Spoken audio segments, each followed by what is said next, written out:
First of all, welcome to our 4th annual Halloween costume.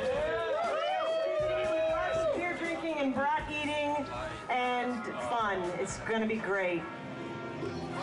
I'm very happy with the way God of War 2 came out. Provided we hit our mark, I was pretty confident that our sales would be better than God of War 1, but I was rather skeptical that our reviews would be. God of War 2, I think, at the end of the day, probably equaled, if not slightly exceeded the first, which I was not expecting, and it was quite satisfying.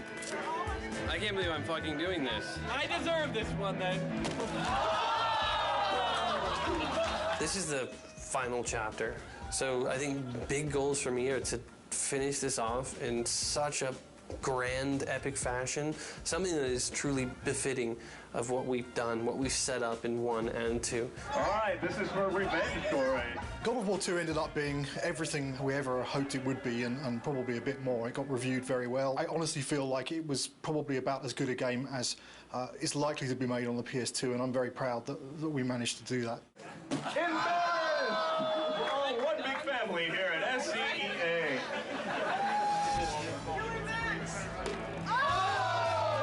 Once you start something, you gotta finish it. So that's the way I look at things. God of War 3 is gonna be the conclusion to the story. My hope is to make the best effects I can on the last one. When I think of God of War, I think of the best action platformer out there right now. I think other games and other companies look at us and go, how are they doing it? How can we make it like them? And that's rad, because I've totally been at the company where we looked at that game and went, man, how do we do that, you know? My main hope is that it escapes the destiny of sequels as well as God of War 2 has escaped the destiny of sequels. I'm going to be satisfied if we tie it all up and we can kind of close the book. We're past the stage of figuring out what we want to do. We're now in the early phases of sorting out how we're going to do it.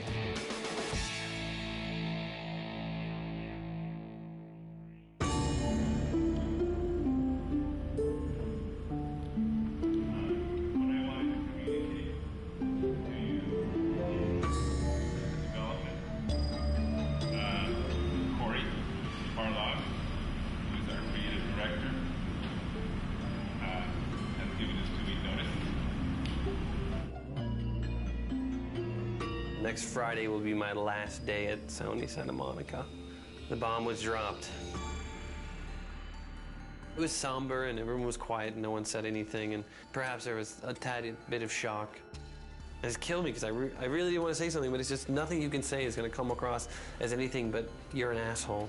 When I heard that Corey was going to leave was kind of annoyance more than anything. It's, you know, it takes a long time to make a successful team as much as a successful product. It's always a pain when a key person in that team decides to move on. First emotion we felt was just shock. Didn't see it coming, didn't expect it. It's like dropping a bomb. Well, it was disbelief, obviously. I thought he would be the last one to leave. Incredibly bummed out, like very, very disappointed. You know, you never really prepared for something like that, you know. They don't warn you very well either. They just kind of spring it on you. It was kind of a bit of a shock. I never expected that Corey would leave the project, so.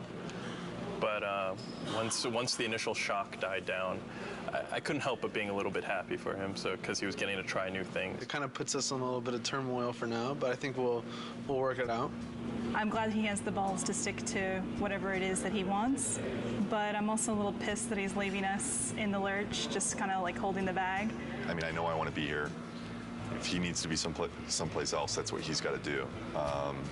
And I think it's better that it happened at this stage in the project than a year from now, obviously. It obviously is a very difficult choice and a difficult time and not a very happy choice to be making. But, you know, on the horizon, the doors are opening. Of course, it's hard to imagine someone stepping into Corey's shoes. He's amazing. Many people wondered whether we could do God of War 2 without David Jaffe, who did God of War 1, and I think we succeeded at that. I think we can succeed at creating a third version without Cory Barlog. I think it's kind of neat, actually. A different director for each chapter.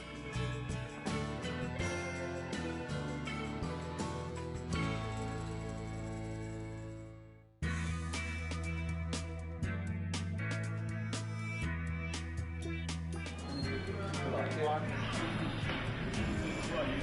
I have chosen Stig1's to take the helm. When I became director, there was a very warm response from the team. I got a lot of tons of support, and I mean, so far everybody's been super cool. I look back on how Corey handled things and how Dave handled things, and I draw inspiration. I think the most important thing that I got from both of those guys is the fact that they were themselves. I'm super excited about this. You know, this team kicks ass, you know, and it's said a lot, but this type of situation, the kind of garbage that we've been going through in the last month, as far as I'm concerned, this team's second to none. But Stig is fucking amazing. Stig's a pretty good leader, I think mostly because you're probably afraid of him when you first meet him. The entire team really respects him. Everybody communicates well with him, and he's not unfair with any of his decision makings. From my perspective, he is much more easier to work with. He is much more structured and engineer friendly. One of my strengths is to try to lead by example. Hopefully that filters through to the rest of the team and they're able to approach their tasks with total excellence. All those leads from the last game, those key people, they're in place. And that's really where the personality of the studio comes from. That's where the drive of the team comes from, wanting to critique every element and make everything that's in the game the best that it can be. It really is driven from the leads and from the culture of this studio, and that has not changed, even through the turnover. So working on the PS3 is very challenging. It's a lot of new technology and a lot of new techniques are required to make a game on the PS3, which means that we have to learn some completely new techniques for writing our game code. It's also a completely new graphics processor, so we have to learn about those graphics techniques and work out how we expose them to the artist in order to make the best possible art and give the game the look that the art team is interested in. We have a similar set of problems working with the designers. People's expectations for games on the PS3 are much higher. They want to see, you know, more enemies and more complicated effects and, you know, more ragdoll physics on the characters and, you know, realistic looking reactions when you hit people. So yeah, there's a tremendous amount of challenge working on the PS3. God of War 2, the team was able to throw so many things into the game and get things up and running and finding out, is that fun or not? The hard transition for God of War 3 is getting all that to work again because we have so much new technology that has to be built. You know what I'm saying? Everybody has to relearn their own personal expectations and their limitations and how they're projecting their schedules and their tasks and things like that. Everybody is counting on everybody else to kind of make accurate predictions on what they can do. It's tough right now because everything's new. It's so much more involved. That's very worrisome. When are we going to get to the point where we can say something's going to take 4 weeks to do and it's really going to take 4 weeks to do? It's understandable that nobody understands that right now. PlayStation 3, we're able to push a lot more polygons, a lot more texture resolution and detail, so things are hyper-realistic. I mean, they're so realistic now that we can actually see pores on skin and hair and eyebrows and nose hairs. You can see everything. We have a lot of work ahead of us. Every character now is like taking 6 weeks, 8 weeks. At least 6 weeks. Yeah, to make one. It's not like before, it's like 5 days we can make one. For me, it's not knowing kind of where the limits are. You can make stuff look so super realistic now, and that takes a lot of time. Whereas before, we really had defined limits. Yeah, it's exponentially more complex. And the other big thing is this is going to be our first PlayStation 3 game, and we're expected to be able to beat games that some studios have released 2, 3, even 4. Gamers are expecting us to have better technology, better art, better visuals, better gameplay. Across the board, they expect it to be better. And that's pretty intimidating in itself. We're going crazy with the detail. When it's done, I think it's going to look incredible. You're going to see Kratos do a lot more subtle movement, more facial animation, things that the human eye just, usually takes for granted, but now we can include all those things. The things that we can actually accomplish are starting to now really become things that are only limited by our imagination. With the new hardware and the new system, we're able to kind of start pushing the player experience and creating like a much more kind of cohesive world. And like, the Titan before used to be in a cinematic and now you're actually like running on the damn thing. So it's like, whoa, we're getting there. Titans have never done anything like that. They're pretty crazy. It's insane. The fact that you're going to be able to run around this like moving character and it's basically a moving level, it's pretty insane. From a a programming perspective, they're a big challenge. We designed all of our animation systems and everything to deal with a roughly 2 meter high character Exactly. where, if his little finger twitches slightly, there's not too much of a big deal. Exactly. But when your character's like, 2 kilometers high, then a little twitch in the finger suddenly becomes like a really big deal. The very first moment those were mentioned, I was like, oh, Jesus, this is going to be a big problem. Yes. But hey, I mean, it wouldn't be God of War if we didn't try something we didn't think we could do when we started. Because I'm very proud of this game and you guys, I've invited a storyteller friend of mine to come in our walkabout. So Stan Lee is going to join us today and check out your work. This is such a cool time to be just walking around the studio and looking at things as they're coming online. Every month, we do a walkabout, and it's largely for the team to kind of, review each other's work and, and really compliment each other. It's a big studio now, there's like 80 people here, and really it's impossible to keep on top of everything that any given part of the group has been working on. It's an opportunity for everyone to see what cool stuff has been going on in the studio. It's a good way of making everyone realize that they're part of a big machine at this point. Plus, everything looks better after you had a couple beers, so it helps to make your stuff look better. Everyone's out to get Kratos.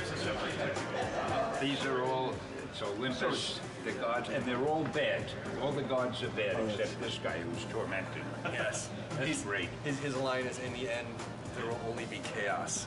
And then the next game you do is called Chaos. That's a great sequel. There you go.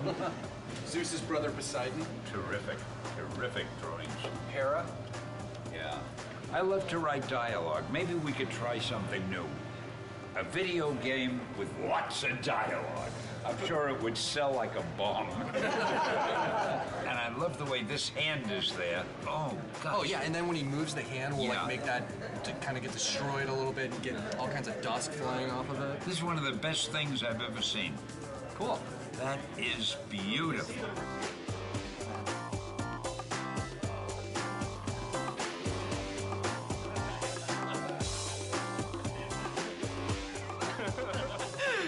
Last thing Corey did before he left.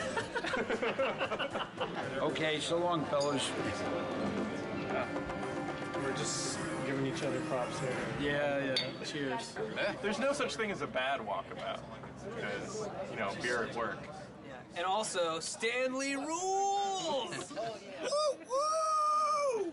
Just crawled up there. It's Stanley! Stanley!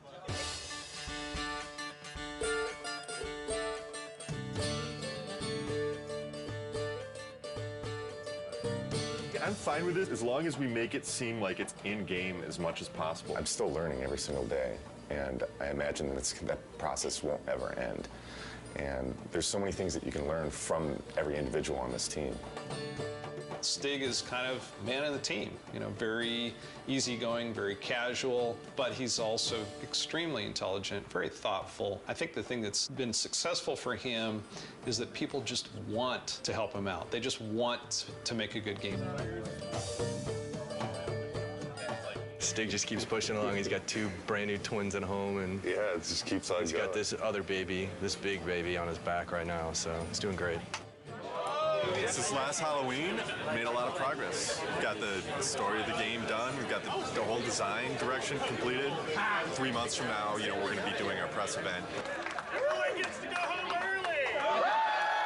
The first couple times when Stig addressed the team, it was so clear how nervous he was. He would kind of stumble on his words, and he'd literally, turn red, like a stoplight. It was really kind of endearing. But then to watch him sort of evolve, and honestly, I think I was a little bit concerned that, our game director is our public face. And we actually gave him, some media training. And Stig actually asking people, he says, honestly, I don't want to think about all this stuff. I just want to be myself. Is that okay?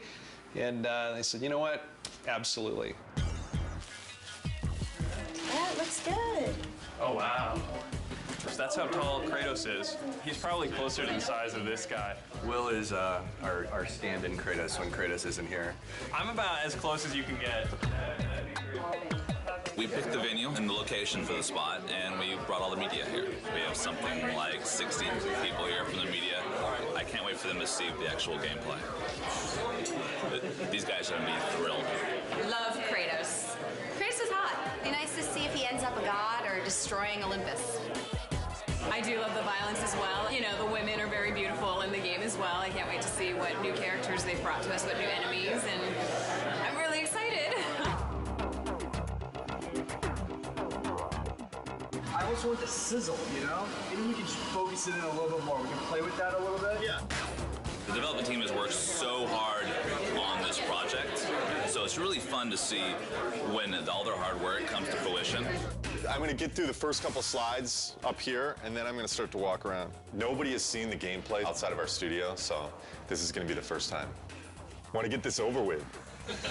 I'm nervous, but I'm also excited about this. I think we've got something really cool to show. I'm looking forward to seeing people's reactions. Can we play it? This is our first big kind of press thing. There's definitely some nerves with that. Anxious. I'm definitely anxious. The best thing that could happen today is people think it's awesome. You know, it totally kicks ass. The worst thing that could happen today is that people just flat out think it sucks. I don't think that's going to happen, but you never know with these media people.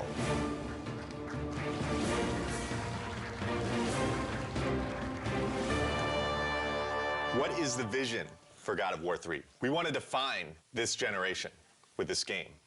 We're going to take a close look at him. I'll talk about some of the features that we're using on him. Here he is. We've got blended normal maps on him right now, so you can see the realistic muscle flexing. I would imagine that we've got one of the most advanced systems for that in the industry right now. The battle's in full swing. The god Helios is in battle with a massive Titan. And Kratos is going to launch into battle and start doing some damage on the grunts here. Now, Todd can easily just grab one of the grunts by pressing circle, and if he continues pressing circle, he can beat the crap out of him. But if he presses triangle, then he can rip them apart. If he presses X, then he can throw them. And one more move, square, uses it as a battering ram, and then he can take it, mash circle, smash his head against the wall. And all these moves are interchangeable. Meet our latest AI, the Chimera. Part snake, part goat, part lion. Todd has just unleashed the cestus on him, and you can see it's a brawling weapon. Now, the way the Chimera works is it's a three-stage enemy. First, you fight the snake stage, and then it changes its stance, and you fight the lion stage. We're really having fun with gore on this game. Entering the Cyclops. Every action that the Cyclops makes is a direct reaction from the pain that Kratos is inflicting on him.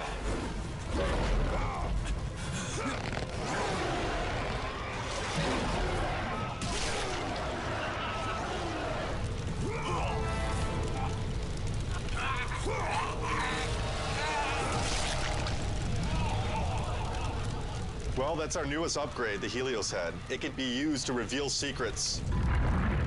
Todd has now found the door of Eos. Another thing the Helios head can be used as is a lantern in darkened areas. This is our newest form of travel in God of War, Icarus Ascension. Todd now has full flight controls over Kratos and basically dodging gameplay.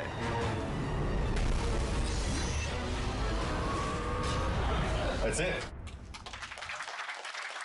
Oh my God, fantastic. It was great. It was phenomenal. I mean, like, I thought that I had a concept of what it would be like, but this pretty much blew everything completely out of the water.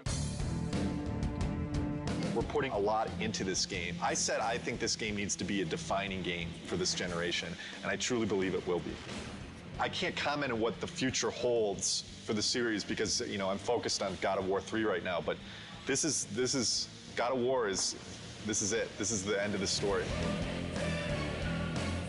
We got a lot of work to do, so there's no time for relaxing, that's for sure. E3 is obviously a big thing. We got to get this playable to the public, what we just showed on the demo here. We're in pretty good shape for that, but we got to get the game done. But we still got a lot of work left to do.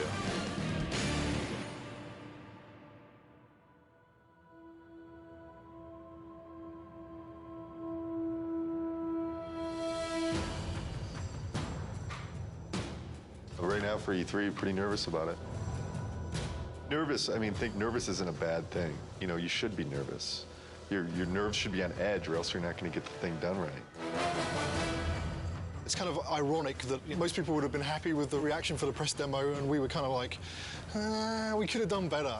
We've undertaken to basically change the rendering path between February and E3 to make it look much prettier and much more next-gen.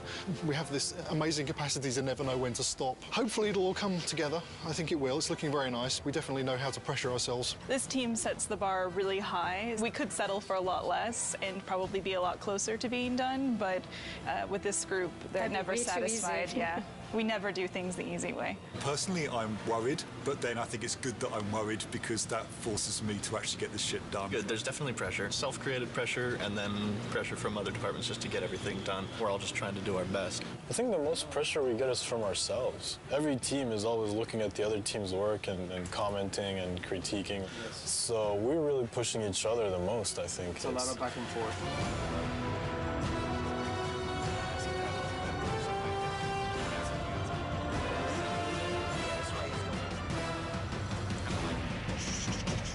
The following week, it's absolutely nothing moves because we're going to need to take every freaking second to make sure it's stable and we are at frame rate. So, stay with that. You want to just... The dead soldiers on the ground aren't in the poses? Nope, and they don't have blood streaks and stuff in here. Tyler's doing blood streaks. Alright, so we need a book over here then. The inactive mode would look like kind of like it does right now with the book shut. The active mode, the book would open up and would have like a glow around it. We have to open and close the book. Yeah, there's a bug for it. We should have known that when we built it, because we didn't build it to open and close. Wait, you need the book to open and close? Yeah. There's no limit to good ideas, but there is a limit to how many of those good ideas that you can actually implement. And even if you make decisions and you make progress on things, it doesn't mean that you can get all those things done. We need to be able to tell people this thing is active now. Can we remove it for E3? Are you serious? No, I'm not. I mean, there's a lot of other shit here to get done besides getting a book to have in an active states. Let's say we don't do the open and close for E3. It would just have a glow effect and a light that comes with it, and that's it. Do we just put a sparkle on it then? Absolutely have any compromise for the schedule right now. I have to trust production, and I have to trust the fact that they're telling me that we can't get things done. So I feel like there's little things that have been compromised. I don't know that the player's going to necessarily miss them, but I sure am. It's part of making games. You don't always get what you want. This seems like harder than the last time I played it. We'd have to keep in mind that somebody from the street is going to be playing those harpies. And I don't know, the way it looks right now, on 3 tries, people will throw down the controller. The stuff we just went through, pretty rough. It's a little frustrating from the respect that it's been kind of at this state for a long time now. Kind of wondering when it's going to get fixed. The struggle or the challenge. If it gets fixed this week, we're screwed. This is sprint week, meaning we're making a big push this week to get a lot of work done and make some headway going into E3. As far as crunch goes, we're not going to call it crunch anymore. We're going to call it a sprint, and then everything will be fine. So as long as we do that. Change the name, it'll all be fine. Tonight's the first night of crunch. Yeah. Yeah, so... We don't like the euphemism sprint. Fuck. I hate crunch. It sucks.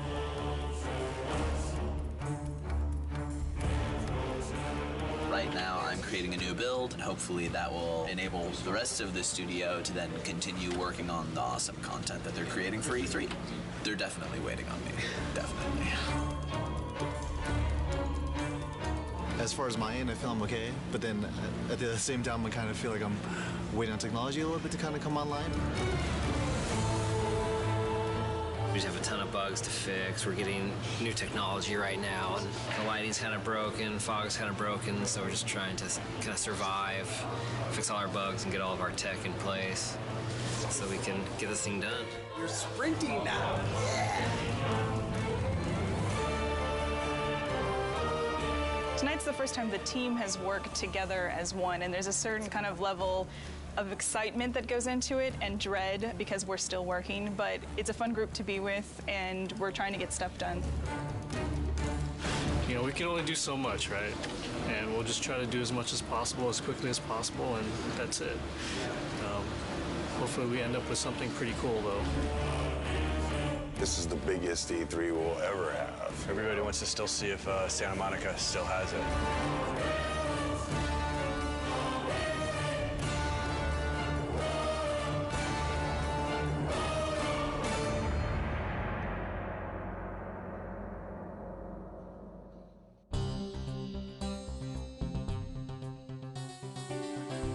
Last 2 weeks have been very, very intense. I actually got here this morning a half hour before the shrine actually opened to deliver live code for what we're playing this morning. I didn't have that code until yesterday afternoon. The Sony press conference is their big moment, you know, 2 hours to like show all the new stuff they have. And it's going to be broadcast on live TV and web. And we're going to end the show with God of War 3. Anytime that you go first or last, if you open the show or close the show, it's an honor. I guess we're happy that Sony seems so committed to our game. It's nice that all of our hard work over the last 7 years, really, because that's how long we've been working on the God of War series in total, is really getting the reception that it seems to be getting. We're real excited that we're closing the press conference. It's a great opportunity. It's a great way to end. We're going to be live on stage playing real live code. So nerves are definitely high. Like a lot of jitters. Stig's going to be talking and I'm going to be playing on stage, so a little stressful. Got to take the edge off a little bit. Headlining scares the shit out of me. You know, I've never done something this big, you know, standing in front of 2,000 people or however many it is.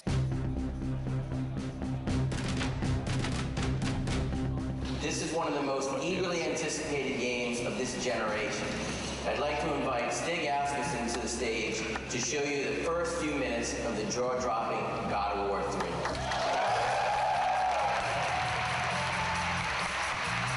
We at Sony Santa Monica Studios are excited to be able to present this live demo of God of War 3. God of War 3 is the final chapter in our fantasy trilogy, based on the dark side of Greek mythology. Now our design director, Todd Pappy, will take point on the controls, and we'll get into our demo.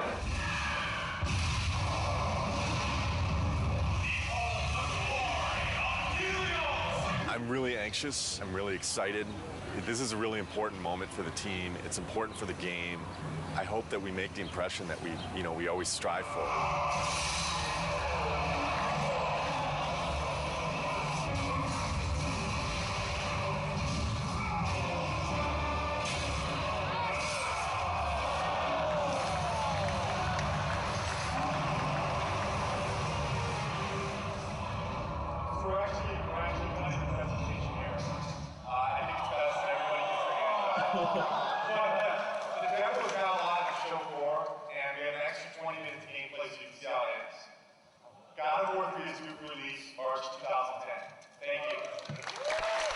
One line. Amazing, fucking awesome. People really seem to dig it. This went well. I don't see how it could have gone any better.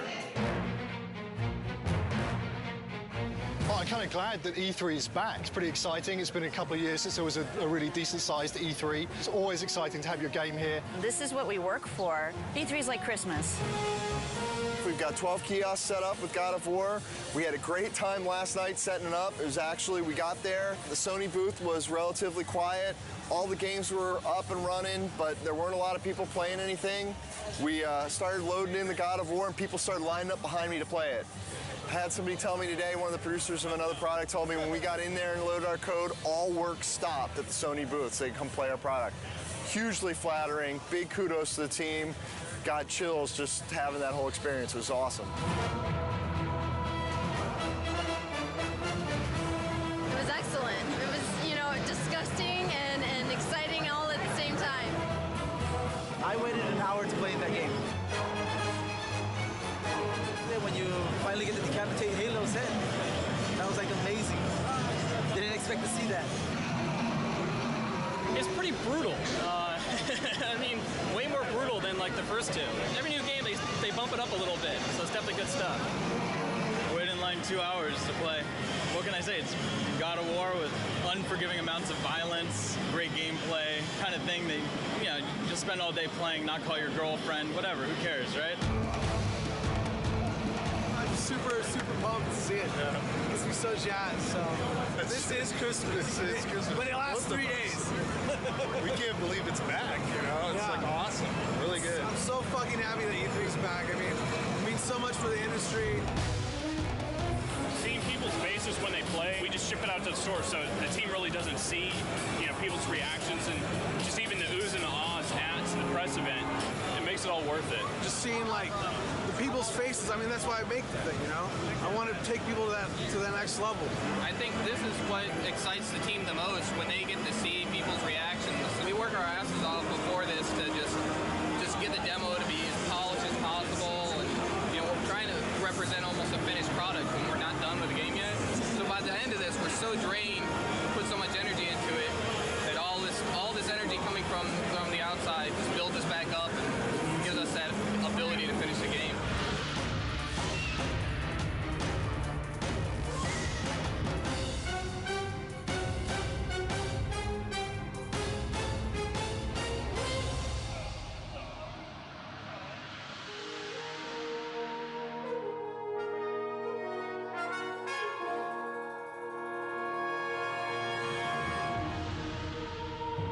E3's was a huge milestone for us. A lot of publicity, a lot of great feedback and great exposure. E3 was awesome. I have to say it went very well. Seeing all the fans and watching everybody play totally put us in a different mindset coming back from that. You really get locked up and don't really see people's reactions working on something for so long, and going and seeing people line up for your game, that's more than you could ever want, you know? It just kind of invigorates the whole team into coming back and working on something and wanting to put your heart into it and make it even better. I think we did a good job with it at E3, and that shouldn't be our high point. That should be like our midpoint.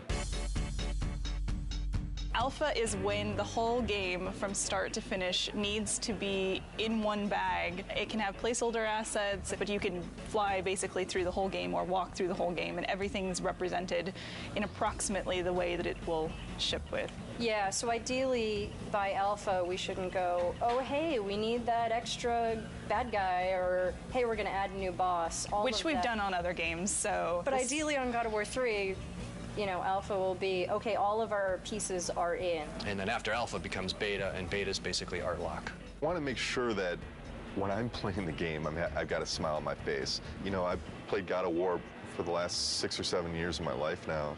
As long as I'm got a smile on my face, I think there's a good chance that that's going to translate over to the fans.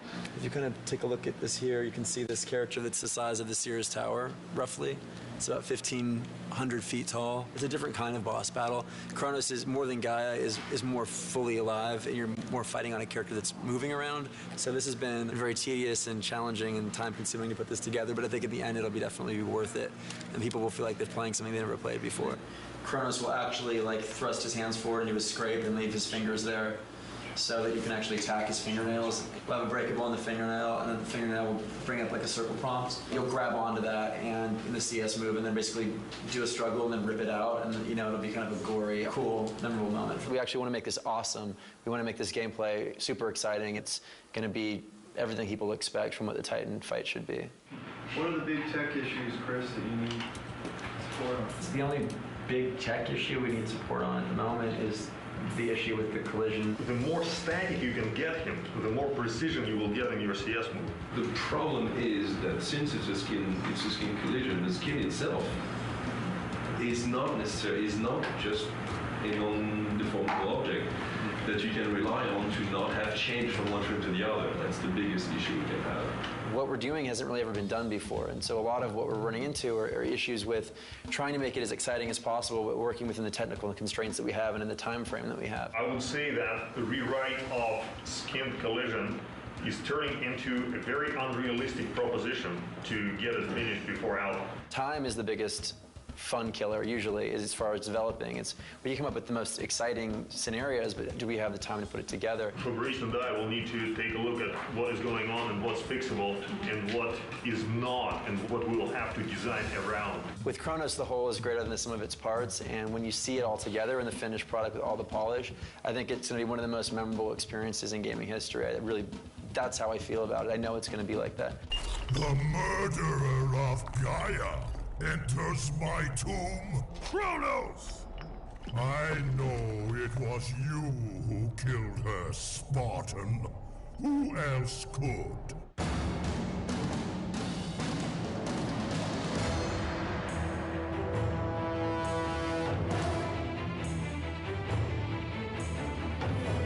About a month back, maybe 6 weeks back after Alpha, we were looking at the end of the game and we felt like there was a lot of fighting and it didn't really tie into the story. We had a couple brainstorming meetings and we came up with this idea that it would be really cool to go inside Kratos' head. Because that's where the struggle is really taking place. The story's really never done until the game ships. And we're always tweaking it and modifying it. But I really like working on the story. Kratos is going to have this emotional struggle inside of his head. And, you know, really the object of this game is he has to realize that he has hope inside of him, the power of hope. And that's what he originally got when he opened up Pandora's box. He didn't get the evil things, he got the good things. And I think it's going to be a really, really fitting end to the trilogy. Keep in mind, you know, we're very close to beta here, and this is the big stretch. And we really, really, really got to be zipping things up. Let's do it. That's all I got. That's all I got.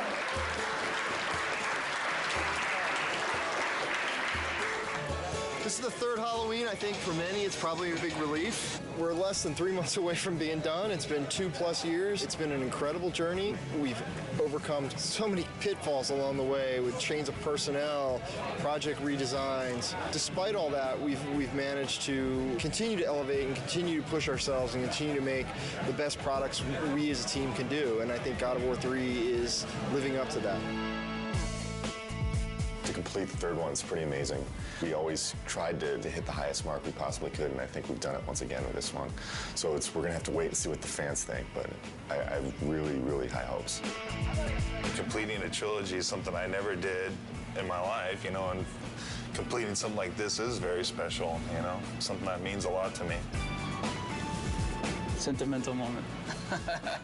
This is truly one of the best teams I've ever worked with. I mean, across the board. I've worked with teams that were really strong on the art side, or really strong on design, or really strong on technology, but this is the only team I worked with that fires on all cylinders. The team faced a lot of challenges. The interesting thing is that this team has always faced challenges, and it sounds kind of cliche, but they're really good at facing challenges. Yeah, I agree 100%. You know, I mean, we've discussed a lot. Obviously, we've gone through a lot of different changes, and the team always, I mean, you can't put it any better, but they always rise to the challenge. We really sat down and focused what we wanted to, make good, and whatever wasn't working, we just kind of threw out the door and said, this is what we want, and that's what everybody focused on and made good.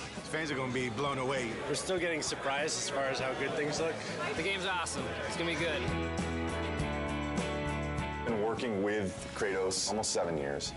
I've learned a lot. He's taught me a lot. We've had some good times, but it's time for him to go to bed for a little while.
We're over here at Leo's desk, and we're just, You want to say hi, Leo?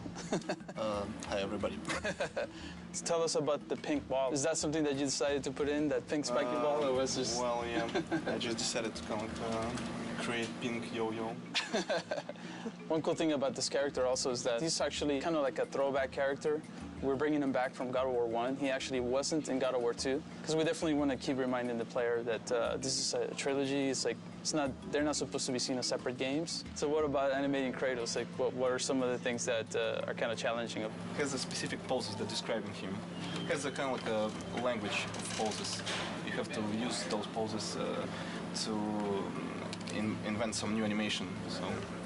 We're fortunate to have Leo here because he's joining us for God of War 3. He actually is a new member, one of the newest members of the team. So he's doing a great job.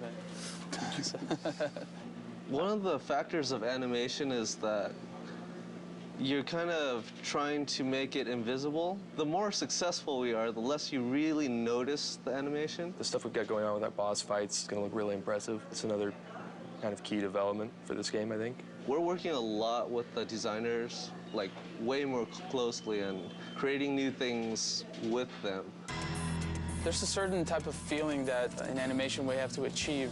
And the most important part, of course, is Kratos and how he moves. Kratos is very direct. We don't try to make him too fancy. If you notice, a lot of times when he's having conversations, he's just kind of standing there waiting for the moment where he needs to say something. Everything that Kratos does happens for a reason. I don't know if many people even notice these things, but Kratos never moves backwards. He's an aggressive character. He moves with a purpose at all times. We actually have wooden swords laying around all the time. We definitely get up and try to act it out. It's definitely always hazardous to walk around the animation area. You gotta watch out. What are the challenges of animating something that big? Planning out where everything needs to be, like nothing happens on accident. You need to know where everything is. I did not know that it was gonna be this big. I just had an idea and I was like, yeah, I'm just gonna go with it, which is kind of a bad idea. I learned my lesson. At the same time, I'm glad that it's the size that it is. The players will be happy that it's in there. I think they'll get an adrenaline rush just from seeing this sequence. Kratos, your death will not be a gentle one. Ah!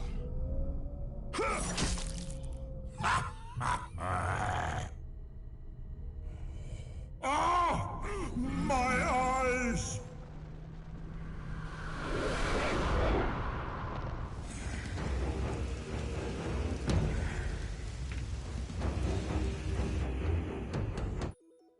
Camera design is the layout of cameras for the player's point of view in the game. So, and what we do is we basically control that player's point of view throughout the experience. Cameras start with the design sheet being delivered to us by the level designer. That's the most basic form. We put in all the cameras for the design sheet. Once the cameras are in and it's been play tested and it proves this is a good concept and we go forward with it, it gets sent off to the art department. That's where they'll take it and they'll spend, months sometimes making these areas look really epic, and then they'll get finished with it and then they'll hand it back to us. And a lot of times it's a little bit different, so we'll have to adjust some cameras. So once the art comes back in and someone's spent a year building that level, they can be very touchy if they spent a year styling in this formation and my camera just goes right past it. We try to do our best to show off everyone's hard work. And a lot of times there's a lot of cool things that you want to see in there that you can't see, so we'll go back and try to include those pieces in the shot that you get when you're playing the game. And from there, we play test it. This time externally, we get some people from the outside come in, take a look at what we're doing, making sure that that's great. After we get their feedback, implement their feedback, we're ready to go to the next area. Anything we can do to make the cameras feel cinematic. And they serve as a guide for the player, too, to lead them in the direction that they need to go as well. Yeah, whether they know it or not. Yeah. It's sort of like people who play the God of War franchise, after a while, they get a feel that if the camera's looking this way, that's important. In the very end, it always comes back down to what would the player want to see. Most games in the action genre, the player gets most of the control over the camera. Player has no control over the camera in the God of War series. Fans have been clamoring, and I hear you. We need to look around. We want to look around. It should be understood that there's really no way we could make the levels look this good if the player could look anywhere they wanted. What we're trying to do, though, at this time around, is give you key points where you're in the adventure and you can control the camera. So maybe you're in a crazy puzzle room and you need to be able to kind of look around. So in some of these areas, we can give the player control, but in a limited fashion. I hope the fans will appreciate that we're trying to implement their feedback. What new feature do you like the best from the camera system? The rail-driven cameras. I think that's been my favorite new feature as far as the technology that we have with the camera. What's a rail-driven camera for someone who wouldn't know? A camera that's animated along a course that we have even more control over what the camera is showing. The rail is essentially what we kind of live and die by. Let's say this is your camera rail, this line here, and let's say this is the thing that's driving the camera. And imagine this is a section of a hallway or something like that Kratos is moving along. We can take this camera here and we can key it. So we key to 2 different positions. So Kratos is here, the camera is here. When he starts to move along, as Kratos moves along, it will drive the animation of the camera to animate to that position. So as you're cruising along, you'll kind of see it, this kind of view where it's low and looking up at him, and then as he moves along, it will kind of track him and follow him. That's like one of our cool new things that we have that we think we can add a lot of kind of cinematic views to the game.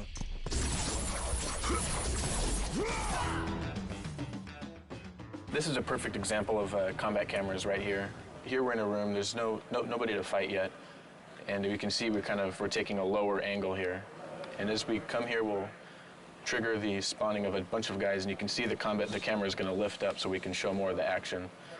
And the framing, we're going to fit Kratos more towards the middle so you can see what's happening in front of him and see what's happening behind him. Try to give you the best view as possible for all the different combat actions that you're going to be taking. So this is an untextured view of the Olympus base. This is what the artist put together first before he assigned any lighting or textures to it. Well, you can see these green boxes.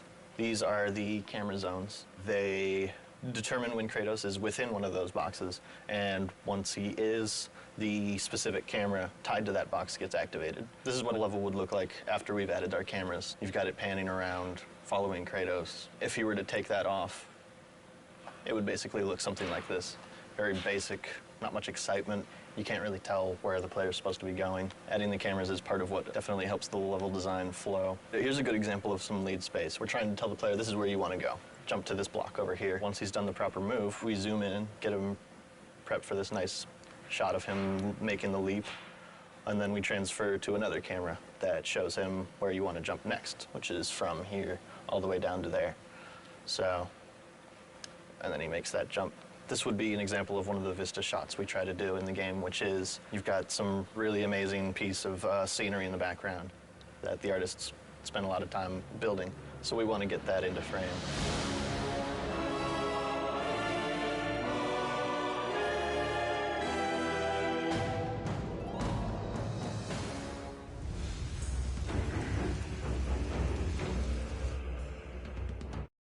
Character modeling is taking the art from visual development and turning it into a 3D model, painting it, giving it life, and then handing it off to our character riggers who send it off to animation.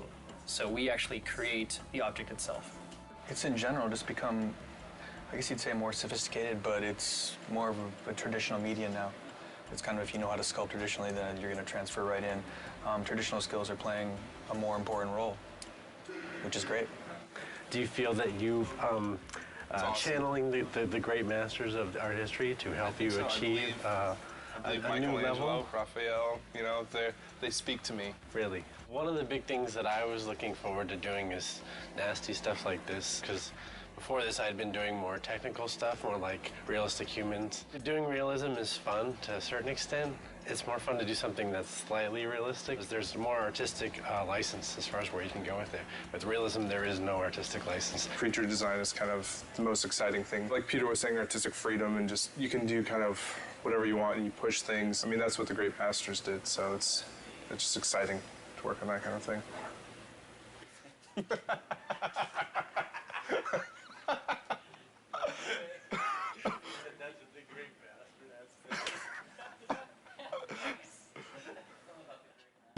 Here's my workstation. I have my Cintiq, which is what we use to paint and model. This is the monitor that we can actually draw on, paint on the screen, sculpt in ZBrush, which is very helpful and amazing.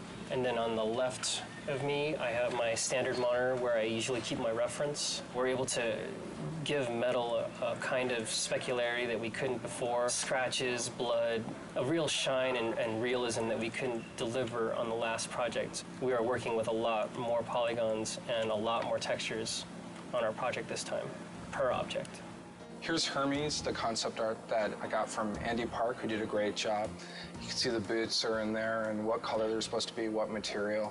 We're still working on the cloth, making sure that's all rigged nicely. And right now, I'm fighting with the hair, trying to make the hair look good. So hopefully by the time you see this in the game, it'll be looking nice and transparent. So here we are starting him out in ZBrush and adding a lot of the little detail. Say if you wanted his skin to bulge around these straps, it would be really easy to go ahead and just add musculature in here. Today you may defeat me, but in the end, Kratos, you'll betray only yourself. This is the centaur in our game. Andy Park did the concept. They always do like a colored version first like this to kind of nail the feel of the character and like what he's all about. And then they'll give us these turnarounds like this one. We have, you know, the horses have these like chest muscles that kind of flow up into the horse neck, you know, this way.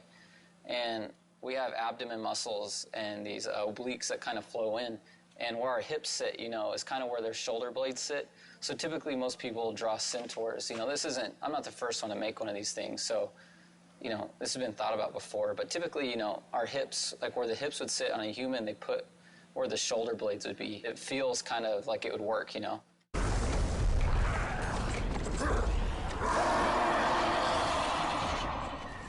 Kratos was created from scratch simply because we weren't sure where we wanted to go in the third game, if we were going to change him at all, or if we were going to maintain the PS2 silhouette and essentially the same exact character. We felt like it might be an opportunity to really make some changes to him, considering the level of fidelity and sophistication in what we could create now on the PS3. We started out way out there. 2.5 years later, we decided that he looks like the PS2 model.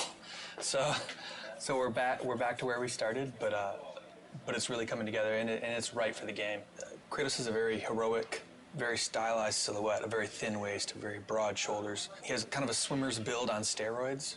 He's 8.5 feet tall, and he has a head the size of a 4-foot-tall person. His waist is probably thinner than all of our wives. He's a trippy-looking guy, but he reads really well in the game. Basically what I'm working on now is we've got an upper body and a mesh that the art director, as well as the director, really like. So now it's a matter of creating a blend map, which is new technology for Sony Santa Monica, in that we can do expressions. Basically, I'm just creating the rage, sculpting him looking angry, and we'll be able to blend this new facial expression into the current model. So we can go from here to here. The satisfaction comes in seeing him in the game saying, wow, that's him. Only look, you can see his veins and you can see him breathing. It looks better than the cinematics. That's kind of that's the satisfaction. Your son has returned. I bring the destruction of Olympus! Caden's crow in the opening cinematic flies down and ends up landing on this hapless victim. And as he's eating the guy, he rips the eyeball out of the socket. So it's especially like juicy and nasty. Later today, I'll be working on the vein that the eyeball's attached to. So maybe the crow can like wrestle the eye out and really get some good squirming going on in the audience sort of thing. The way it works is that you lay down your base color. For example, with this guy, you get like a good skin tone going. And then from there, you add additional details. Like with this guy, his main details are the cuts that he has and then the dirt that's added. There's some sort of distortion going on here, and that's because it's actually being wrapped in 3D. So you can sort of feel where the chin line is just because of how these are bending.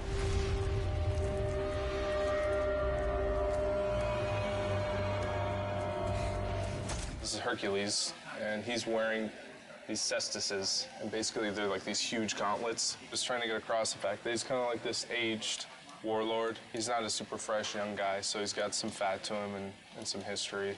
He's basically Kratos' brother, so a lot of the visual elements that he has, I think, parallel what Kratos wears. The really fun stuff was sculpting his flesh and his muscles and whatnot. Like, this is a final concept image, but we take it a step further and put a level of polish on it that isn't there, because once it's here, this is a beautiful painting, but once it goes in the game, it needs to be perfect at every angle. Every angle you look at it has to be a great piece of work. So it's you have to go in and you take this and you take everything a step further, and there can't be any mistakes. Call it my 13th and final labor. Soon I will become the god of war and claim the throne for myself.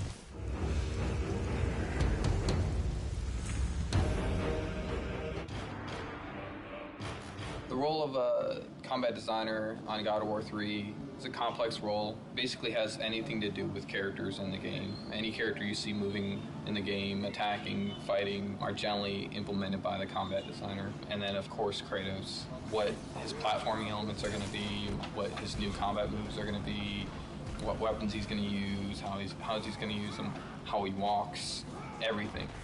I'm here with Jason McDonald, who's a senior combat designer on God of War 3. And we're just talking about the new features that we have in the game and what we're trying to add to the God of War franchise. Well, we've got some of Kratos' items in. He can grab a head and he can light stuff up. Now that we can play with lighting in God of War 3, we can make the entire room dark, have enemies that are attacking you in the dark, can't be seen. And when you light them up with the head, they light up for a limited amount of time, so you can attack them while you can see them, but then they are constantly disappearing. You get to parts where it's completely pitch dark and you hear the guys scream in the background. You use the Helios head to, find out where they are. The strategy gameplay, the combat side of it turns into you have to keep these guys lit to be able to hit them, otherwise you get screwed and they just destroy you in the dark. So. Definitely something we couldn't do before just because we didn't have dynamic lighting to the extent that we have it now, so. We got the combat grapple in. We tried the grapple stuff in God of War 2, but since we were limited on memory and animations and things like that, we just couldn't do it, and if we couldn't do it well, then we weren't going to do it at all, so we just didn't do it. But now we have more space, more memory. Kratos is a very strong character, so when he grapples an enemy, he kind of just charges right in and plows through everybody. So the grapple system is exactly like that. You can launch somebody in the air and you grapple them and you plow yourself right into the air, right into them. If there's a crowd of enemies, you'll plow yourself through all of them. Hey, I'm at Brian Yu's desk here. He's a senior combat designer on God of War 3. For this particular boss, which is a huge scorpion, you want to make sure the presence is there and the player will feel the power of the attack.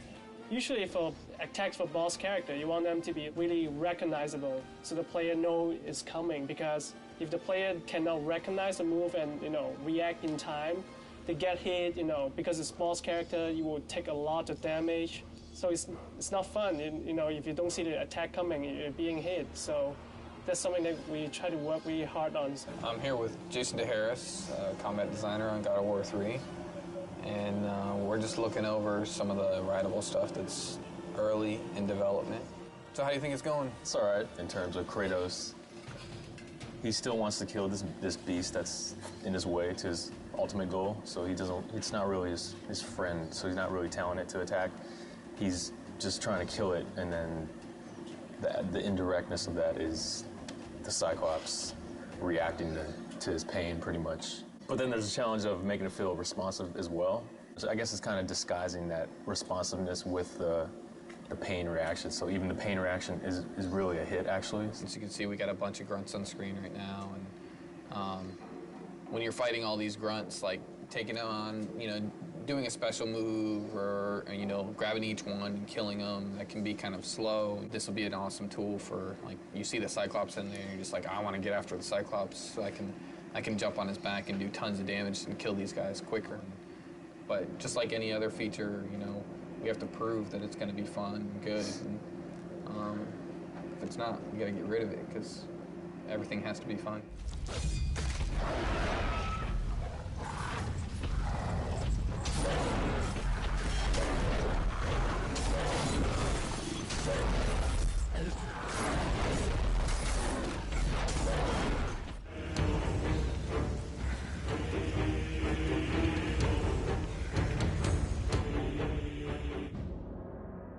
we're starting to do an environment, we'll receive a concept from our concept artist. And they do this elaborate, crazy drawing that looks really cool. And then from that, design already has their design laid out. It's basically like a sheet. You just a bunch of blocks and boxes that gameplay's already in there, it already works. From there, we go over it and we start building our level with it. You know, we layer on geometry, the hills, mountains, whatever's gonna be in there, and incorporate all that into the sheet so it all plays together nice and make it look pretty. Every corner in the game is pretty much unique. It's handcrafted, and that's the difference. You look at other games, it's an assembly line, it's mass produced. They'll build a crate, and then you'll see that exact crate hundreds of times throughout the game. You don't get that in God of War. Good people here. Everybody's really talented, super talented, but nobody has an ego or anything like that, so it's great. Well. What's gratifying for me is coming in every day and actually liking the job that I'm doing. You know, I bore my girlfriend with, you know, how I'm gonna, you know, make this sweet piece of metal like even sweeter. I enjoy talking about it. She hates it. Biggest challenge is getting it done on time. You lose sense of what starts to look into you, and you actually need other people's eyes to tell that. And I think working with a team of guys that are always open to giving you advice and telling you, hey, this looks great, or hey, maybe this could be worked on a little bit, really makes the art come out to look a lot better. I'm going to show you an example of how we do collision. So here's the basic level that we're working on right now, and then we have the stuff we call sheet, which is the real basic collision stuff that Kratos walks and runs on. So this is actually built by a designer. This gives us the basic places where he needs to run and defines kind of the gameplay spaces. And then we build our art over that. So what we then have to do at a later point in development is go in and make sure there's a cylinder around here and there's a cylinder around here, and that we make sure that we put in little divots into this collision so that he doesn't get stuck on things or walk through things. And then here, you can see where he is walking, there is collision. But if you look carefully right now, because the sheet isn't actually finished, his feet move through little places in the ground and things like that. And because like there's wall, we have collision right there, he can't go through this wall, but we don't actually have any collision on this pillar, so he's gonna go weep and walk right through. So eventually that's what we'll have to do, is make sure that all that stuff is in there and that he can't walk through these pillars. And that's what collision is. This is concept by Cecil Kim, and it's the exterior of the top of Mount Olympus with the Zeus statue there. And that's where you're going to be fighting Zeus. And this is another piece that I asked Cecil to do for me, and it's a top-down of the ground. That's when concept art really comes in handy, because we have to do so much ground that Kratos is transitioning over that it's really nice to get some fresh ideas. And I'll take his drawing here and then start fleshing it out and coming up with crazy marble and gold. And he had this cool feather idea. You get dirt and stuff picking in between the feathers, adding, I guess, an extra layer of filth to the world. You build it clean first, and then I'm going to go in here and destroy it and make it look like a fresh battle has happened in it.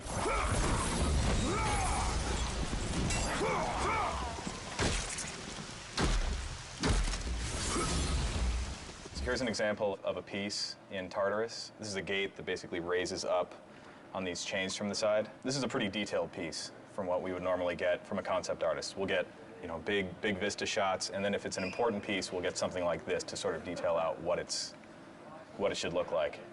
So this is what I'll get. My first step after that is to figure out these shapes in 3D.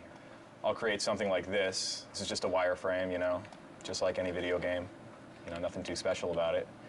We bring this into a high poly modeling program to really add a lot of the detail and like the grit and the texture. This works a lot like real clay. You can see how I can just sort of work over it and obviously not be that sloppy, but that allows me to get all this detailing and stuff in. Once we get it to that point, we end up getting all that high poly detail as a texture.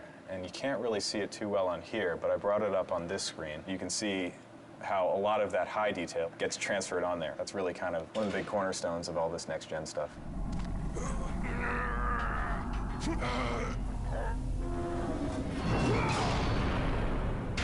This is one of the Hades levels. You can see right here, it consists of a large room and then a series of halls with little torch things in there. This is pre-lit, this is just the polygons. In this game, we are pushing a lot of polygons. The environments are At least this one is probably twice the size of a God of War 2 level in terms of polygons and probably 4 times larger in textures. If you look at the screen here, this is the level after it's been initially lit.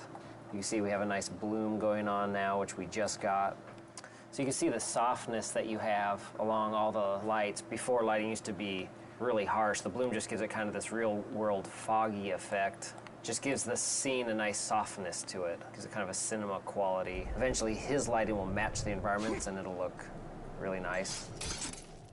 What I've been working on lately is building the environment for a movie trailer. So it's been a little different than building a regular environment. I've imported the camera and I scrub through what the camera's going to see, and I just make sure my environment fills in all the gaps. This is the base layer of what will ultimately be a pretty dense forest. This is constantly what I do. I'll just scrub through the animation, see where the camera goes, make sure I have enough detail in certain areas. If I don't have enough detail, or if you see obvious seams, I'll either cover those up or I'll consider how fast the camera's actually flying through this, and will it all be blurred out anyway, and I won't worry about it. This scene is a little more detailed than a regular environment would be, just because it is a rendered movie. So that's the end of this camera, and then it continues on.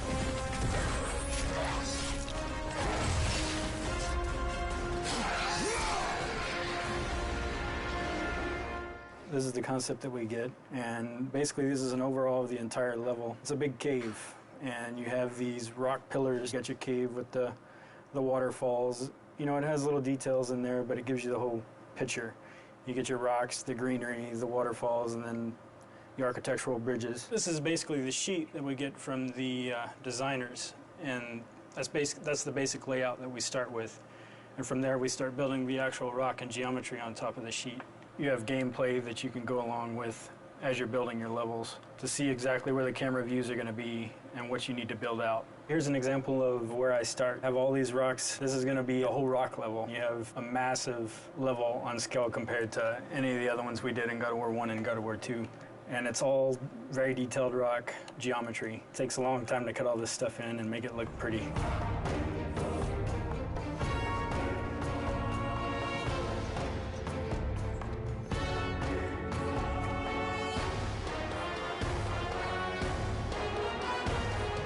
Here we have the original concept art that was for the grate that I designed and modeled in 3D. So here in ZBrush, obviously, I added some rope detail. Whether it was a rope or not in the concept, it looked as close. I tried to get as close as possible, so I just assumed it would be a rope.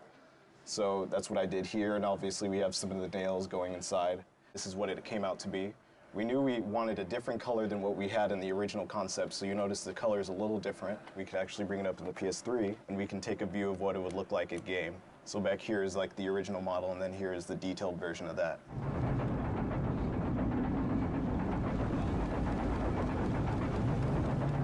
This is one of the pieces of concept art for the Olympus hub at the top of Mount Olympus. I'm in the process of arting it. You can see a lot of stuff is still just the gray blocking pieces, but starting to get some of the detail. Pretty much the way they have our tools set up, anything I build here, I can within reason quickly send it over to the development kit. I can send the entire level over so I can run around and play and interact with the environment. I can also take chunks of the environment, send them over just so I can kind of view a specific section that I'm working on. Still a lot of the gray areas I need to go in and fill in the details. You can see this down here still all needs to be done. This is kind of our art sheet version, which kind of block in the basic shapes and spacing and everything. These things we put in our level, they're scale versions of Kratos that we use just to make sure we're keeping our scale correct when we're building the stuff so details don't get too out of whack.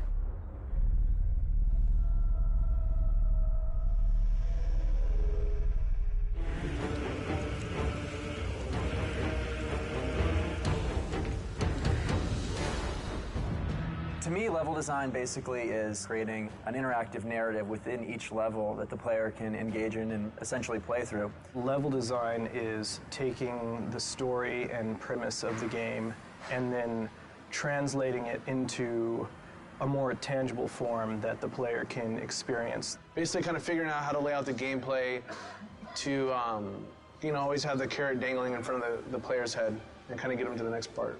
What do you think? I think that sounded amazing. The script is pretty well written out, so you get a really good written description of what's going on, like what Kratos is doing, what's happening in the story. You just kind of go from there. I get a lot of flack because I say that we put the fun in the game, and I think that's really what we do in a nutshell. One of the greatest things about game design is that you're able to take an idea that's in your head and make someone go and experience that. We have so many tools in this universe and so many tools as far as what the game is built off of that we can pretty much do what we want. You know, we're limited by our imagination, and I think that's one of the most fantastic things about working on this project. As a designer here at Sony, you can't just be good at one thing. It's really in our hands to do it all and do it well. We often try to integrate the puzzles into the exploration of the level and with the combat. You're going to have a lot of games where all of a sudden you're in your fight mode, and once that's done, then you're in your puzzle mode, and it almost feels like you're playing two different games. One thing we try really hard to do here is to mesh those different kinds of game designs so we get a really more fluid and dynamic gameplay experience. We essentially drive the vision of the level from the player's perspective and serving as the ambassador to them. So we need to protect their interests and make things easily understandable for them as they're playing through the level. Do you agree? It's a constant push-pull as well with the designers and the artists, because the artist may want to put something that's visually more interesting in, but it could also impact the play space in a negative way. I can't emphasize enough how important playtesting is to our process. If we didn't have it, the game would not be what it is. Because when the player takes the product home, we don't want them to be frustrated. You learn so much just watching people play it. That's one of the most valuable things you could ever do, is just sit down, give the person the controller, and just watch them play, see what they do. I think one of the strongest things that this team has actually is having, you know, the game director come in and play it, have members from all the disciplines sitting down, and because everybody, you know, chips in, hey, how are we going to animate this? Animators are sitting in. How are we going to build this? You know, world builders are sitting in. Is this even possible? Coders are sitting in. That process makes everything just improve immensely, and I truly, truly mean that. I think a lot of people will say that, but here, it's extremely, extremely, extremely noticeable.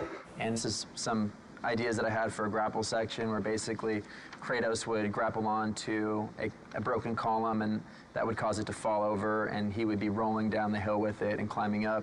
Kratos hits a grapple point, swings around this column, lands on the backside, which has it to tilt over. It starts rolling down a hill, and he has to scurry up it using his climb. He gets on top and then jumps off to land on a platform before the thing rolls off a cliff.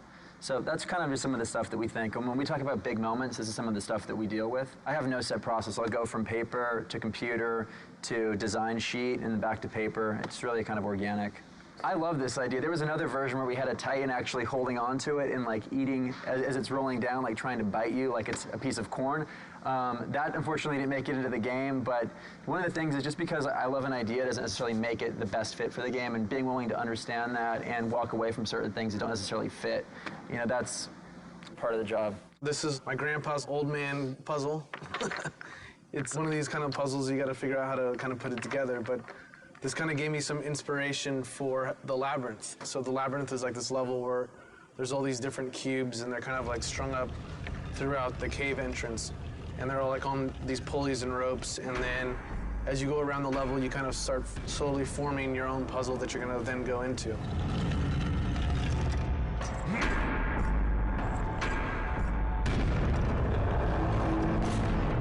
We came up with this idea for Gaia coming up to this rotunda where, you know, Zeus and Kratos are kind of having their last epic fight.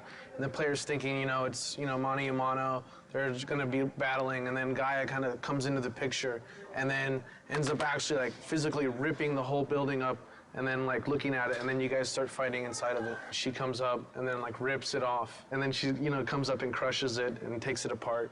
At the end, you guys are like fighting inside of her, and you end up killing her, and then she kind of blows up and crumbles all over Mount Olympus. For me, it's always like so amazing to be able to imagine this whole kind of crazy scenario, this whole world in your head, and then you're actually able to make it.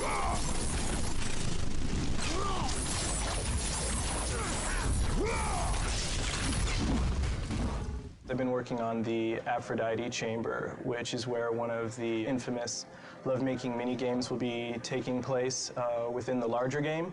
This is the preliminary room that I brought up in Maya. Roughly what's going to be happening is Kratos is going to be going through a hallway here where he's going to come to this room. There's going to be a bed in the corner with curtains drawn, and as soon as he casts them open, he's going to see Aphrodite with two of her very lovely servant girls who quickly run away. He's going to go into the bed for a little hanky-panky.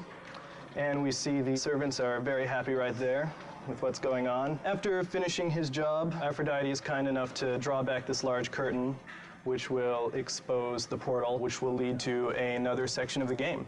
So that's generally an idea of how we mock up an event relatively quickly so that we can assess how the gameplay will be, and then we can forward that off to art so that they can make it pretty. And this is some of the things that concept art has done. This is the bed right here that you saw. It looks a little more fancy than the blocks that I've been using. Once that's done, I will implement them into the game and everything will mesh together perfectly.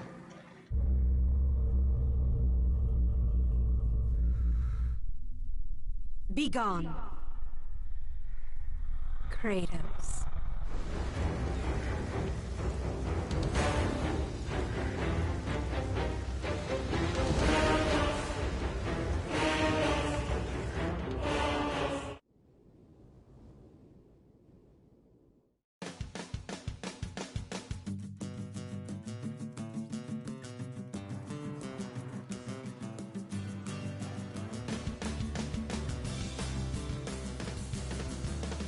We're in San Diego this week capturing mocap for cinematics. Stig, Meddy, and I came down here about 4 months ago just to tour the facilities. It's really impressive down here, actually. It's a big stage. They do full body mocap. They can do hands and faces down here, and they have a ton of crazy toys. It's amazing that we have this facility that Sony owns that is basically at our disposal, and the teams here are really great. We're suiting up. Getting her suited up for the day, yeah. Velcro custom suit we get made specifically for motion capture. We have some colored panels on there just to accentuate the actors when they're out there, just to make sure that we can see exactly what's going on instead of having an all-black suit with the all-black floor. And this is the Gumby suit. Ready to mocap. Mocap is basically markers in space that are seen by cameras. They're calibrated to be able to be triangulated into a certain point in space. It really serves as kind of a basis for us to layer animation on top of. Got a little coffee. My shades on. This is how we do LA mocap. Body twist, ankle and knee. This is called the ROM, or the range of motion, where we show all of our flexibility and bendability of our body so that the computer can track our markers. Gaia and Titans are going to be climbing up Mount Olympus, so this is our Mount Olympus right there. Don't try this at home, kids. As much as I've directed before was with my little sister and my little brother when we were kids, and our parents had the video camera. But it's fun. I think if you know what to do and you can communicate with people honestly and you know what you want, they love it, and people are having fun if you are. Ariel, we're going to do the following now? We're not necessarily as concerned with perfection in really subtle movements because we know that that subtle animation is going to be done by the animators in-house. As long as we can see the character there, then we're getting what we want. This is the real-time feed of the actual character of the motion capture being done. So you're actually seeing like a stick figure, but it's actually a skeletal figure of Richard, the actor, being out there. We don't see your feet in that shot, so it doesn't really matter where they are. And break your symmetry if you can, so both arms aren't exactly the same. Rolling.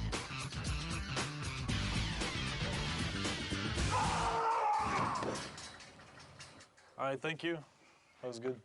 Yeah, what you're actually seeing here is the mocap actor actually driving the Gaia character in real time. So, Hair down? It's definitely amazing technology. Take two, ready. Rolling. All right, good, thank you.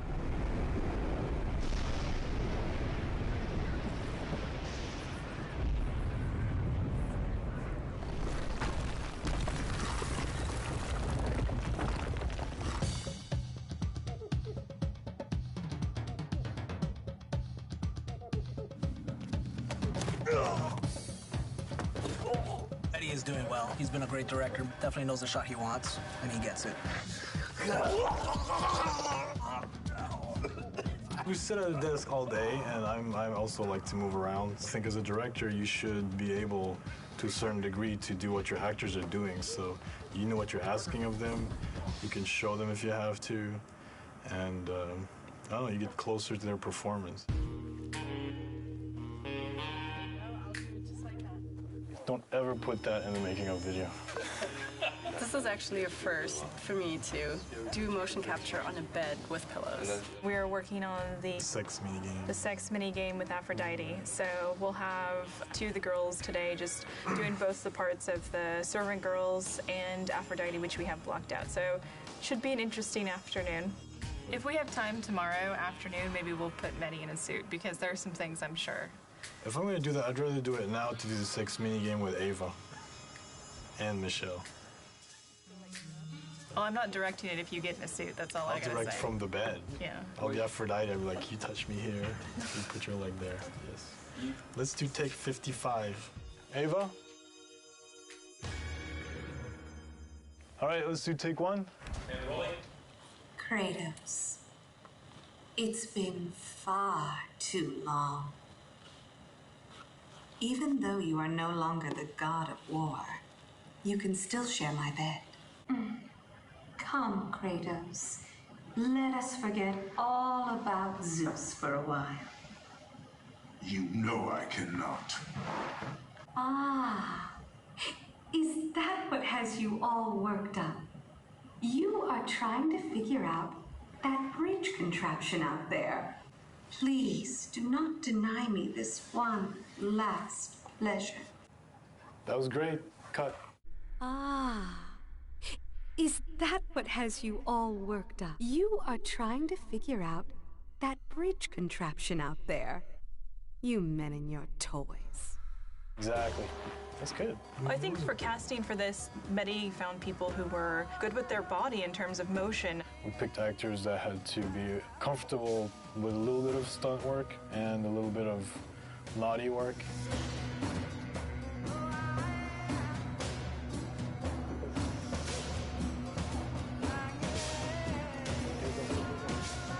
I think everything went really smoothly. And then we got really lucky because all the actors turned out to be great people and they got along really well, so there's a really good atmosphere. We went out to dinner last night and had a great time, like just talking and talking about mocap and cinematics and video games, and it's just really nice to be somewhere where people appreciate all the work that goes into it.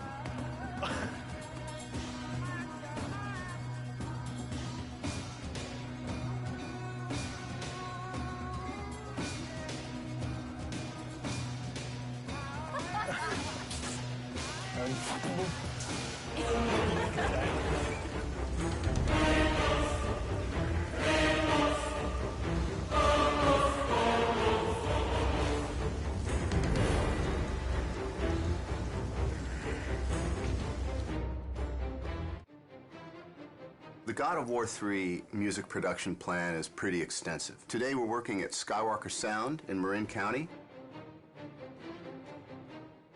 We're working with the San Francisco-based musicians from the San Francisco Symphony, the San Francisco Opera, who are phenomenal. We're really fortunate to be working with legendary engineer Leslie Ann Jones. Tim Davies has orchestrated everything, and he's conducting from the podium. That's pretty sweet. He really knows the music, and he really puts his all into interpreting what the composers are after. Really pointed and give me that nice pop on the end of each group. Here it is.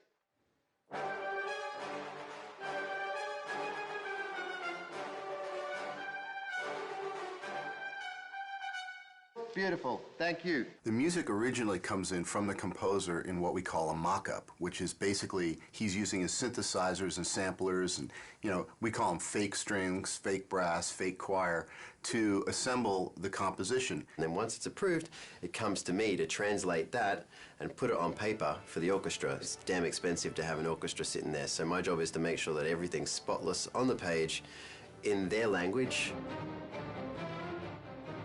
When dealing with an orchestra as a conductor, I think 75% of it is your rapport and how you can interact with the musicians, getting them to do what you want in a highly stressful situation, making it lighthearted enough that no one freaks out, but you got to keep it moving. Give me everything you've got on those crescendos at the end of each phrase. Here it is. They're a pack, and they need a leader, and they're all brilliant musicians, but there's something about when you put an orchestra together, they need that focal point, that one person that they follow. These are pretty nasty swells where you got the flutters and everything. Feel free, if it's going to be smoother, to hit the note and then start the flutter later. Okay, here we go.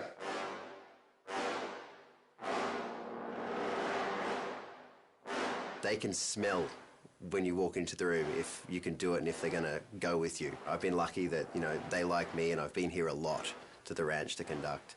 And, you know, it works really well and they're a great orchestra.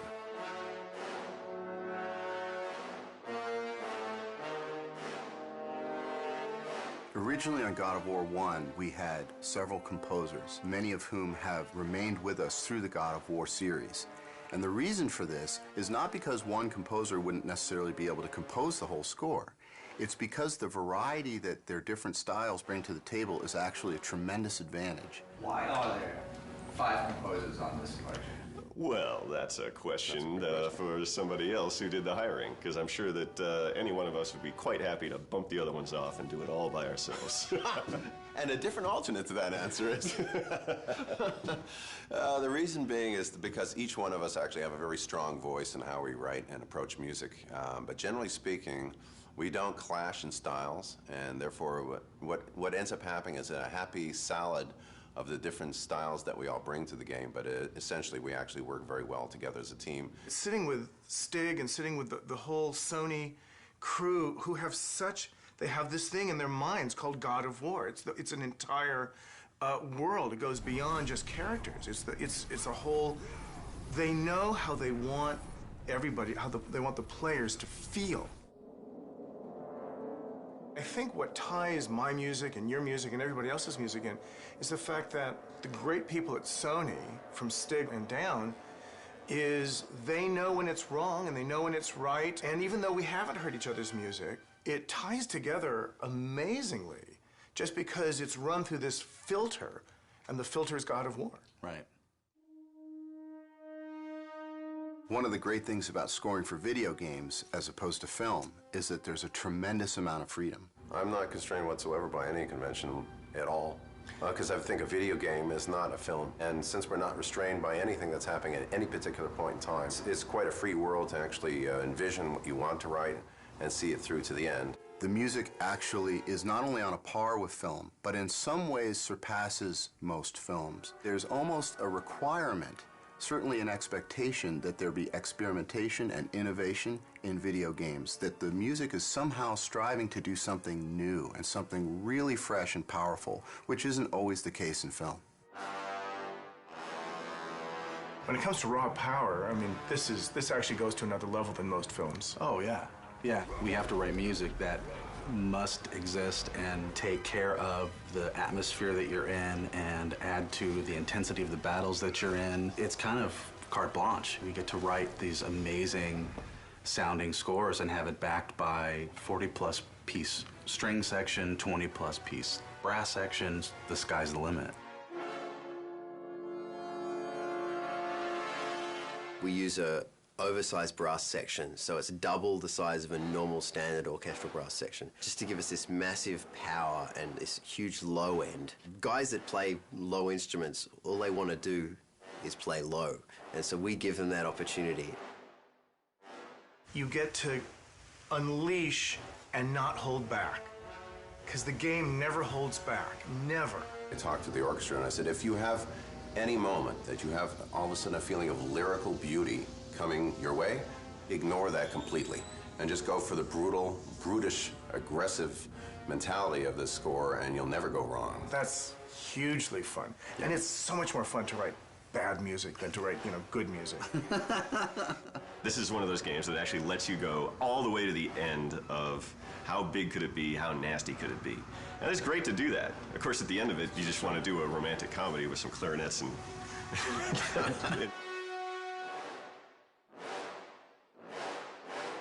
That was really good. At least as composers, we're being hired to do what we do, which is write melodic material, aggressive, edgy material that people remember. Think about when we went to go see your favorite movie as a kid, and you walk out humming the theme and you want to buy the soundtrack because it's such a great part of the experience, and that's what we're trying to do. Is to get people to buy the soundtrack to God of War 3. Yeah, I forgot. Good point. We did just go down to the studio, and we saw where the game's at, and the game, as you probably have just played through to unlock this video, is amazing.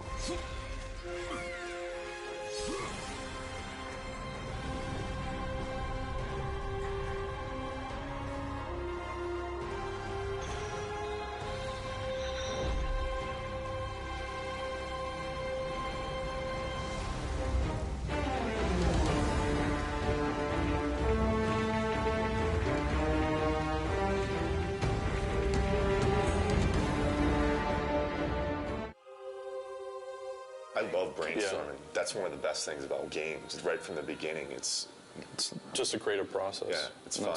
What happened to the original concept art for Poseidon? No, the concept art for Titan, a water Titan.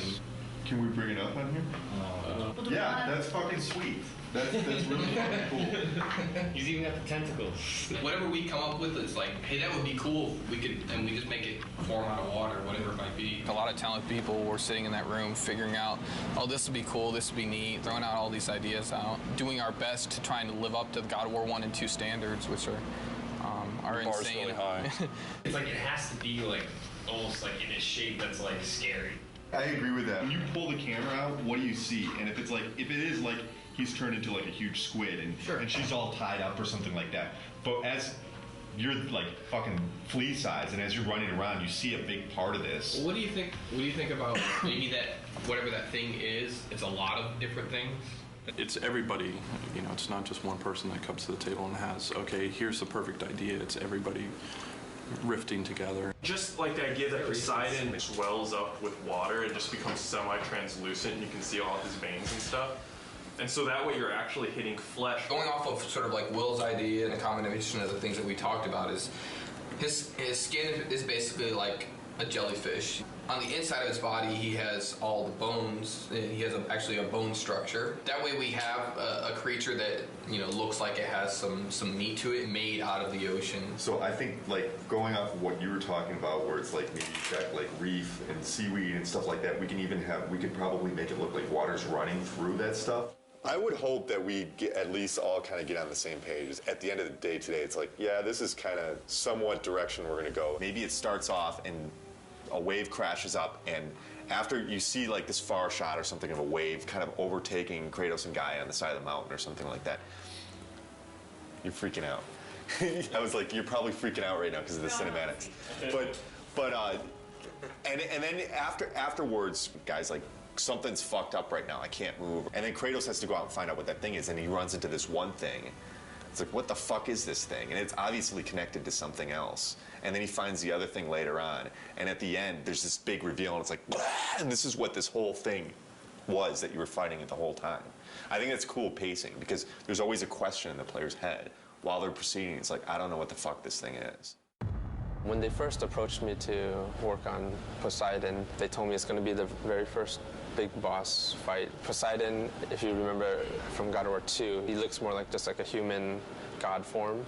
But in this game, he jumps down from Olympus into the ocean, and then he emerges out as a big water creature. This is my first sketch I did for Poseidon after doing a bunch of research on exactly what Poseidon is, the god of the ocean, the god of horses. So I thought to incorporate this design of a creature, of him being made of water and the actual waves kind of looking like horses. And then this is another one along the same veins, having a lot of horses, so just kind of going wacky. Another sketch I did was this one where I incorporated multiple Poseidon's heads throughout the design, showing that he's in control of this water tentacle. They liked this design a lot with the multiple heads, and they also liked the very first sketch with him leading the horses. They liked this one the best, so they liked this for the overall direction.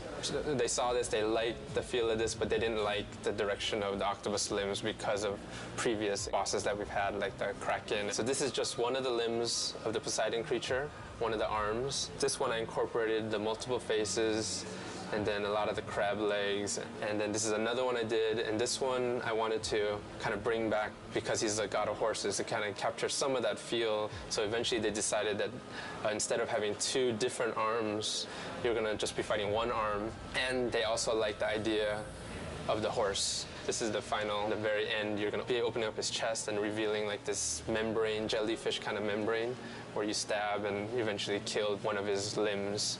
It's later going to be revealed to you that the whole time you've been only fighting one of his limbs right here. It's going to be a really cool, big moment in the game. Turnarounds are looking pretty nice. Today I'm going to be having an art review We're getting to the completion of one of the Poseidon's limbs, so I'm working on the turnarounds now. Get the animators up here and make sure that those limbs, the front limbs, are not too long for him. Like, he'd have to raise it up so high. To get you right below, he'd have to be, like, basically have his arms way up like this and be going down like that, and that's probably going to look a little silly. Let's have Andy finish this up. But, Andy, can you save off a version of what you have right now so Adam can go over it with Bruno? And just keep on getting me up here to look at it. Cool? Thanks, man. Thanks, guys. So we just had the review. It went well. They liked the direction, and I think a lot of it, because before this is the view they've always seen, but they've never seen the front view. So for them to be able to see the front view and to see how the shape, the silhouette actually makes a trident shape, they really like that idea. I just have to finish this up. I'll probably finish it up today, and it'll be given to the modelers from there.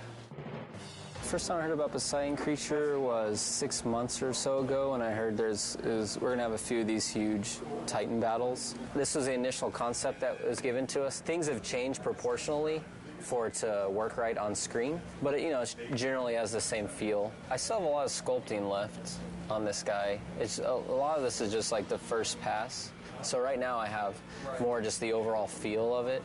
Here's Kratos. He's pretty small compared to this guy. So I brought him in here just so I could have an idea of how big he's going to be. So when it comes to details, how high res this character has to be. So you can see him. He's tiny. I just want you guys to go over and check it out before I start making all the rocks for his face, you know? So yeah, I think it's good. Can we make sure that we're getting like some of this smaller detail like spread out over him as well? Okay. Can I see the scales on the back? Oh, yeah. It's just really fucking cool. Poseidon looks to be challenging for every department because it's so complicated. When I first saw the concept, really, I kind of looked at it and was like, what the hell are you guys doing? But that's pretty much what I say every time I see one of these crazy concepts anyway. You just go to your desk and beat your head against the table and figure out how the hell you're going to pull it off. Poseidon definitely falls into that class of one of those kind of surprises that I know is coming down the pipe. A lot of water, and that's kind of one of my worries because making good water is hard. We have to start off God of War 3 with a bang, and that's Poseidon. And Poseidon's going to be a water creature, so we have to make water look good on that character. I started doing some research on how we can make a character feel as if he's basically a waterfall, if there's water running down him. And I spent a couple hours, and I've put together the model that's behind me on the screen here. We basically want to try to prove the technology that we can make a model look like it has water running down it. We don't have the Poseidon model built yet, but we have Zeus. Poseidon is Zeus's brother. They'll probably have similar type proportions. So he was a good test. This is a shader that I put together. It's pretty crazy with all these different connections. There's several different normal maps that are scrolling on top of each other. This probably took me 3 hours to set up the shader on top of an existing model. So where I want to take this now is I'm going to give it to the effects department, and I want to see like chunkier spraying water kind of coming down off of him. And then basically any area where water hits the surface, we just want to get little particle spray coming off to, just give this thing more of a volume, more water volume. When I started on it, we had already established what Poseidon was going to look like, what the creatures that you're going to be fighting was going to look like, what Gaia was going to look like. We had the Gaia model.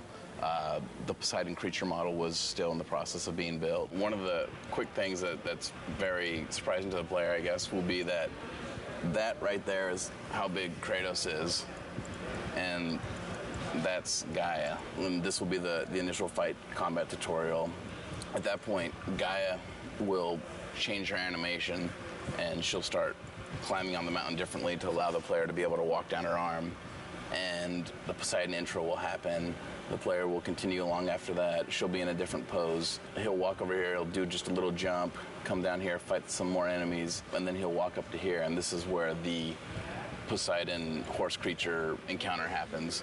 So this is the first thing the player will see when he loads up the game. We're trying to frame her hand and show that she's climbing up Mount Olympus, which is just roughed out right here. And then we also want to find a way of getting her head in the shot and having her head bob around and sway. After the player works his way down Gaia, this will be the first big encounter that he experiences. The Poseidon creature will burst out, knock Gaia's hand back. He'll have to fight it.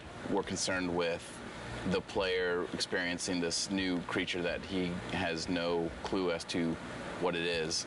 And the first thing he's doing is fighting it in a way that he doesn't feel comfortable. This is the first Poseidon creature encounter, and this right here is the first CS move kill for it, where he snaps its jaw. And at this point, the creature pulls away through Gaia's arm. Kratos attaches to him, and then as the creature's falling, he jumps off. He'll transition onto Mount Olympus. The Poseidon encounter is very much like you're riding the Colossus from God of War 2, and you're fighting the Hydras on top of the Colossus. It's kind of incorporating all of those elements that worked really well in the previous God of Wars, but also raising the bar because it's even more epic than could ever withstand before. This is what I was delivered, the thing you encounter within 5 minutes of starting the game. This is essentially a rough version of the model. It's a pretty good start. It's got all the features like this stretchy tail, which is pretty cool. Even has stretchy neck, which lets me do some crazy stuff with it. Since this creature is supposed to be made essentially out of water, he needs to be fluid and flexible. Then he's got this trident section back here. He uses that to maybe discharge lightning at the player or, do something very Poseidon-esque. This is the scene with Gaia and the tentacle creature and Kratos. And you may ask, where is Kratos? Well, he's in here somewhere. He's this little tiny dude right here. There's Kratos. I see him. So you can imagine trying to get the camera in here in the right place is kind of a challenging task. Plus, the floor is Gaia, and Gaia's moving around, so adds a lot of complexity just to the elements of trying to get everybody lined up. You encounter this beast multiple times, so you fight him first and you wound him and he retracts away and escapes, and then you come back and then he's on another point in Gaia. And then finally you realize that wasn't even the monster, that was just a small piece of the monster. And you get up to Gaia's head, and that's where you encounter the full force of Poseidon. This is the actual Poseidon creature. This is Gaia's head here you're standing on. This thing has 10 arms and legs, kind of, and then it's got 3 prongs on its back. It's also got well over 20 controls just in its spine. There's a lot of stuff going on. He's busy.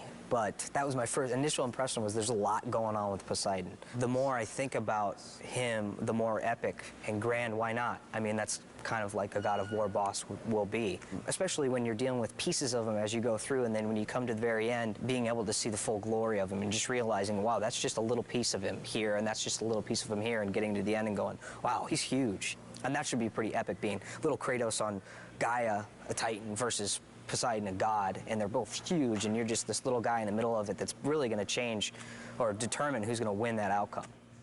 Michael and I have been working on the Poseidon boss battle for a couple months now, and we've been working through the progression for the whole fight, working with Justin as well on the level design side. We're trying to get the whole layout so we have a bare-bones skeleton of how things progress. It goes back and forth to have an interesting pace to the beginning of the game.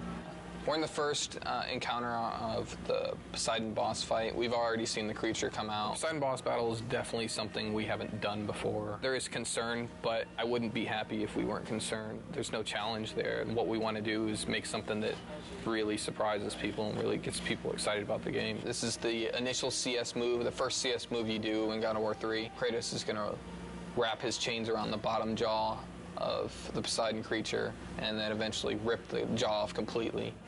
It's better than over here, which was the initial placement. Boob Valley. A little short, but when you're down here, it's kind of distracting. Initially, we had Encounter 2. The creature was coming directly out of the center of Gaia, and you see 2 gigantic mountains and the creature right in the middle of Boob Valley. Everybody giggles when they saw that. So that wasn't what we were going for. Not at this portion of the game. We're not looking for laughs. We have the creature now coming out of Gaia's neck, and Michael came up with the idea of one of the trident pieces on the back of the creature is actually piercing through her jaw and coming out of her mouth. So she really looks like she's in peril and she's getting destroyed by this creature.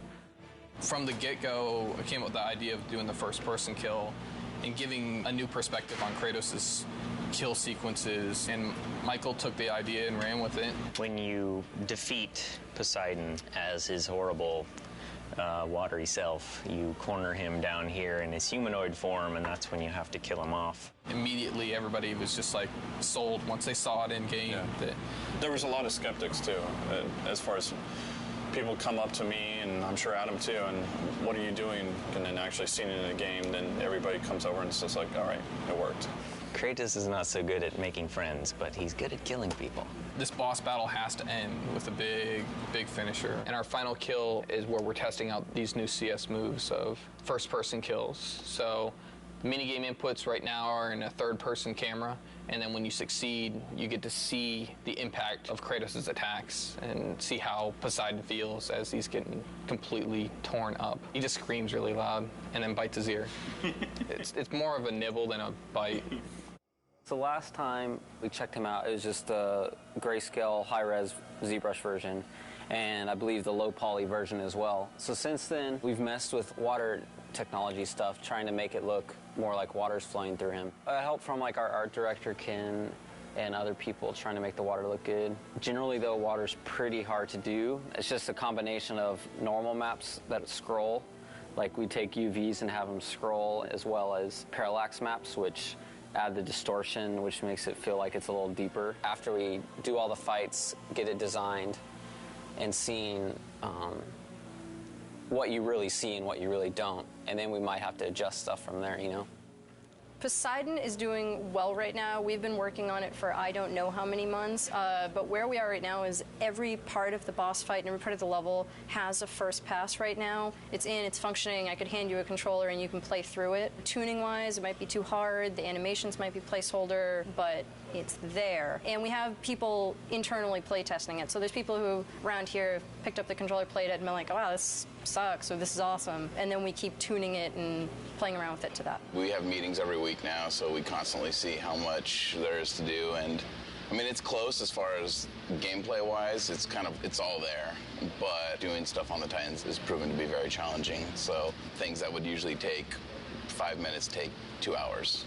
All things considered, all the crazy shit we're doing in there, we've had to make hardly any, if any, concessions, which is pretty amazing because the scope of this thing is just huge. This is when we finally get the reveal of Poseidon in his big, giant, epic form. So you find out that these creatures you're fighting are just part of this one, basically the ocean pulled up to Mount Olympus. Oh, Poseidon's broken. There you go. That's how you know it's in development. In development. And the water's supposed to be moving here and all that. He's got no arms. He's got no arms. You know, we have to polish this. We have to make this robust and bug-free, which that's the really scary part. But it's getting there. When we first saw Poseidon, we were visiting the studio in Santa Monica and working with Stig, and it just blew us away that the whole screen was filled with this boss. I don't think there's ever been a boss as big as this boss. We're actually right in the midst of scoring it with Mike Regan, and it's going to be huge. We're going to pull out all the stops, 20 brass players, 53 string players, massive amounts of percussion. So we're really going to try to create a kind of a cinematic unfolding experience for that whole first gigantic boss fight. I hope that they're just blown away by just something they'd never seen before in a game, and to me, that's my ultimate goal when I'm making games, is like hopefully to make something that people haven't experienced, and that makes your game really stick out. The moment that I really got to play through that Poseidon level at the beginning of the game, and you remember how excited I was, like really kind of like when we first got the assets together and like we could sit down and play the things. And you could see, like, with the polish and everything, how amazing it was going to be. And that's it for me right there. You have disrespected the gods for the last time, Kratos.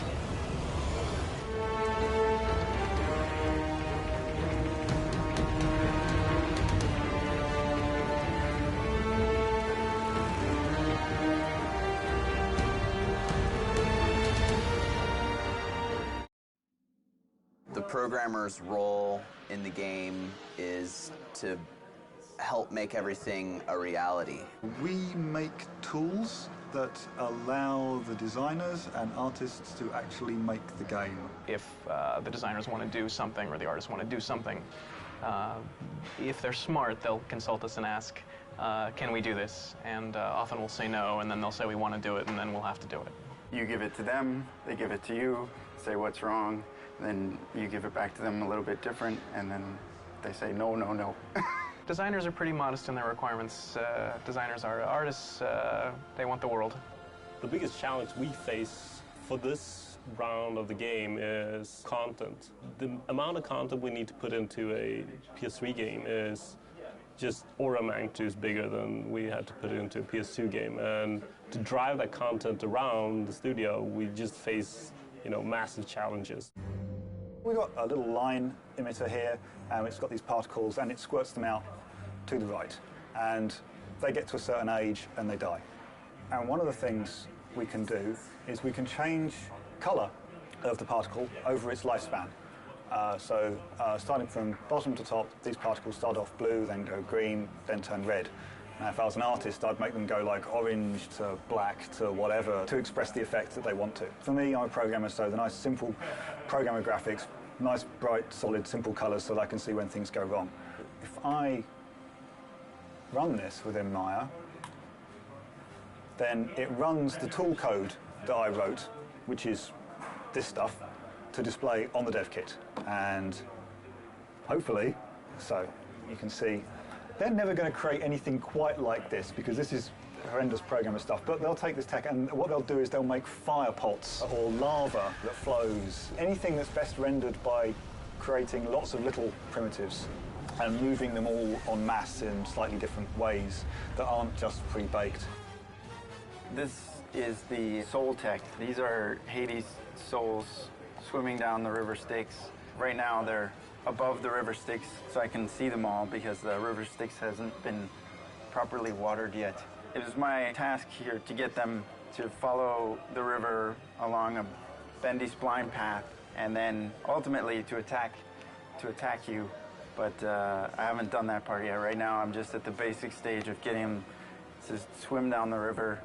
The way that I did that was allow the Maya splines to be used and imported into the game, and then allow the designers to specify radii at different points of the curve. So at this point of the curve, the souls will be within that radius, and then as they come along the curve, they'll all be within this smaller radius, and then they can spread back out later here.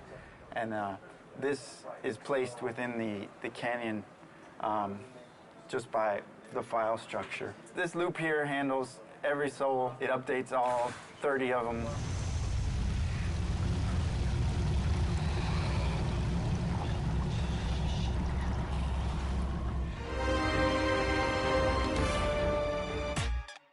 QA stands for quality assurance, and what we do is we play through the game all day and find out the bugs that are going in the game and report them to all the different various production leads and creative leads around the office and make sure that everything gets fixed and there's not any big issues with the game when it ships. It's our responsibility to make sure the game is appropriately awesome and epic. If there is a big problem area, one of us will just play that area all day long, every day, do everything you can imagine that could break the game, kind of get in the mind of what people playing for the first time, because we play it every single day. Try to do everything possible in that area with every item, every spell, and make sure it's all working and none of that's crashing the game. So this is the kind of stuff we test on before art even gets in. As you see, it's just kind of like some sheets, some blocks. You don't really see a lot. It's a pretty basic level. So you might see a level go from something like this. When it actually gets its art in, it looks a lot different. The spikes look a lot better. The walls have much more designs. You have the wood in the background. And it goes from designer sheet to something more pretty like this. And this tells you what level we're currently in. The red one is the one you're in. The blue one is the one that you're going to, the one that's loading in, and the white one is the one that you came from. It's very easy when you're writing up a bug to tell them which area it's happening in. These say any AI that are loaded in, so if any of those are loading in and out, we can tell which one's causing problems or causing the game to crash. Over here you have your coordinates, which is just where you are on XYZ axis. This is useful for the artists because they can just type it in, and if we say there's no collision, there's a tree that Kratos is walking through. They don't really play the game very much, the artists, because they're constantly doing art. Down here, it's basically just frame rate, which is useful when we got one into the E3 demo. We use that a lot, and going to the final build, we'll be going through and documenting the frame rate everywhere, making sure everything is up to the right level of frame rate. We can see what areas are causing the frame rate to dip, that we need to have code or anybody else go through and see if they can optimize that area. So I've just submitted the bug, and now I'm going to try to see if I can take a video of it actually happening to reproduce it. The bug is that sometimes Kratos just won't grab onto the ledge when he does the jump. And the bugs are assigned to different priorities, and certain ones we refer to as progression stoppers, which means that if a player were to run into this bug playing through the game, they would be unable to continue. And we categorize that as an A bug. It's the absolute highest priority. So I have to make very sure that the designer gets this particular bug so that they're able to fix it, because it's very, very serious. We could get as many as 100 to 200 bugs per day during certain phases of production. This is the opening level. This is when Gaia is climbing up Mount Olympus and you're on the back of Gaia. Art was just added to this level, so you would try to run along different areas, make sure Kratos can't pass through the world, like right here. So in this case, I would go in and give the artist the coordinates to this certain location where Kratos is inside the rock, and that artist would make a collision pass, fixing that collision so I couldn't fall through it. I'm loading the test level to test the Wraith. It's basically this enemy that burrows underground. And the only way you can actually attack him is to use the L1 and circle move, which is your grapple. When he's under the ground, I'm supposed to be able to grab him out and slam him on the concrete. But that's not working right now, so that's when I would open up my Test Track Pro and write up a bug report. It's our job to play the game over and over and over again. So after you play a certain section a certain amount of times, it gets a little repetitive, but that just comes along with the duties of being in the QA. It certainly takes some of the romance out of it, but it's a real pleasure being able to see the game evolve day by day, step by step, asset by asset as they are implemented. It's very exciting.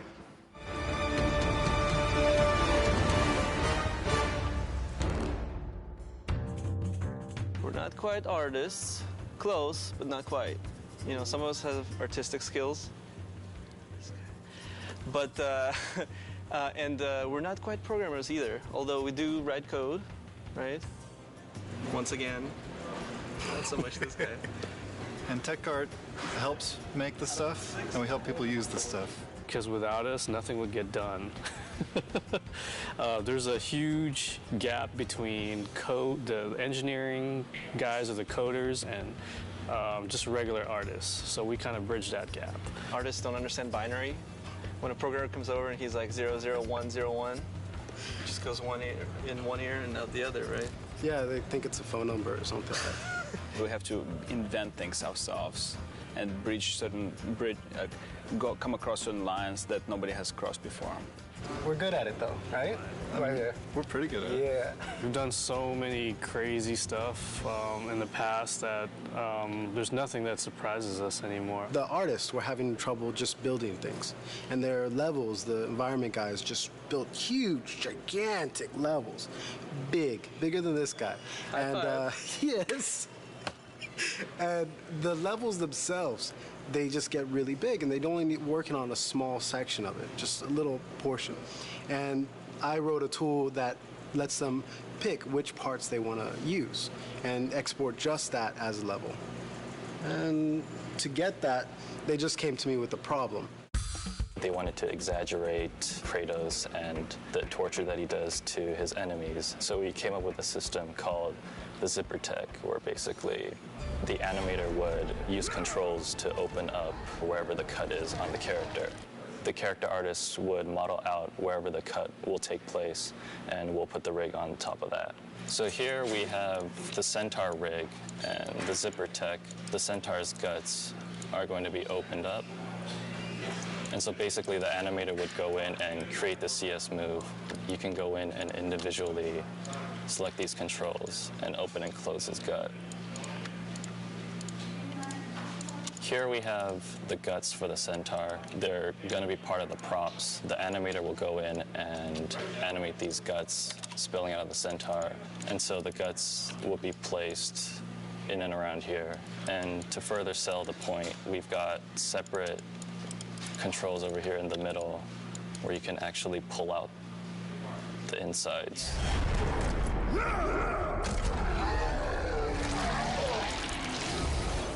From God of War 2 to God of War 3, we've used dynamic simulation more and more to do more secondary animations on the characters, whereas before on the previous games, the hair would be stiff or the cloth would be stiff. They would be kind of modeled into the creatures. Now we're actually adding motion to those pieces, so you will see hair kind of moving, you'll see cloth kind of moving. Towards the end of the previous game, I, in collaboration with Jason Minters, had created this dynamic system that uses the Maya hair system to drive a series of joints.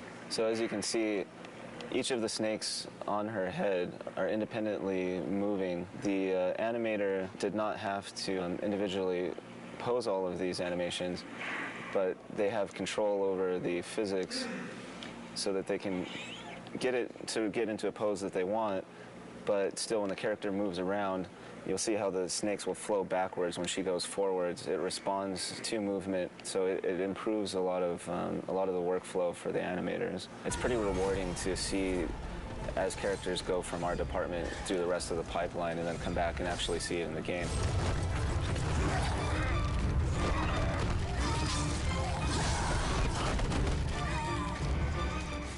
So what I received here is a model of Kratos. What I'm doing is adding the wrinkle in his facial expressions. It's being driven by the actual joints in his skeleton. So as you can see, as I lower the joints, his wrinkles go away, and just like a real human, as the joints move up, the wrinkles start to show up on his face. That's some of the new technology that we're putting into the characters and Kratos. Here I have another example. If I lower his shoulder, you can see veins start popping out and striations start popping out on his shoulder. So not only are we putting this technology into his face, but it's also going to be in his body. In the beginning, Yuri kind of got a little freaked out when he got the project because, it was one of those things where it was like, okay, you need to work on this thing, this crazy tail rig that will do everything that we need to get done in this game. There's 4 of us on the team, and we all kind of took a stab at it. And, it was kind of an iterative thing, but Yuri definitely solved the problem. What we see here is the battle between Kratos and Medusa's trying to constrict Kratos. The idea the rig can do dependent and independent motions. You can rotate one section at a time. I can move one control at a time. So now, for example, here, I'm affecting this part of the rig, and I'm also affecting controls that are right next to it. Things are stretching, and things stay in place or not. I think the key to it is that it's, for an animator, it's very easy to use. We can use it on many types of different creatures, tails, ropes, hair. In God of War 2, there was a creature Kraken, and that thing had huge tentacles. And Matty, he was lead animator and game lead animator back then. He animated it, and he complained a lot. And after he saw this rig, and after he saw what guys were doing with Medusa, every time I walk by him, he just thanks me for making this thing.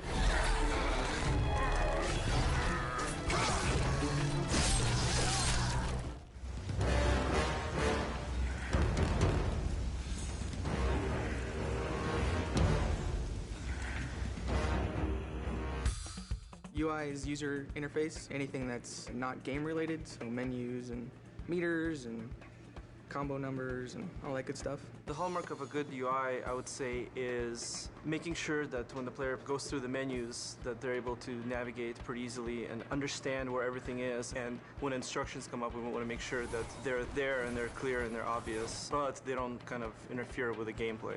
This is what we refer to as the shell. It's the kind of like the intro to the game. Currently it's our alpha version, so it's somewhat simple, but basically we have a skybox in the background. You can see the clouds animating. This is the real Kratos model. We're actually calling an animation to the character. So when you choose a new game, you get a sub-menu, and you can choose if you want to play an easy, normal, or hard. Very hard is locked out in the beginning.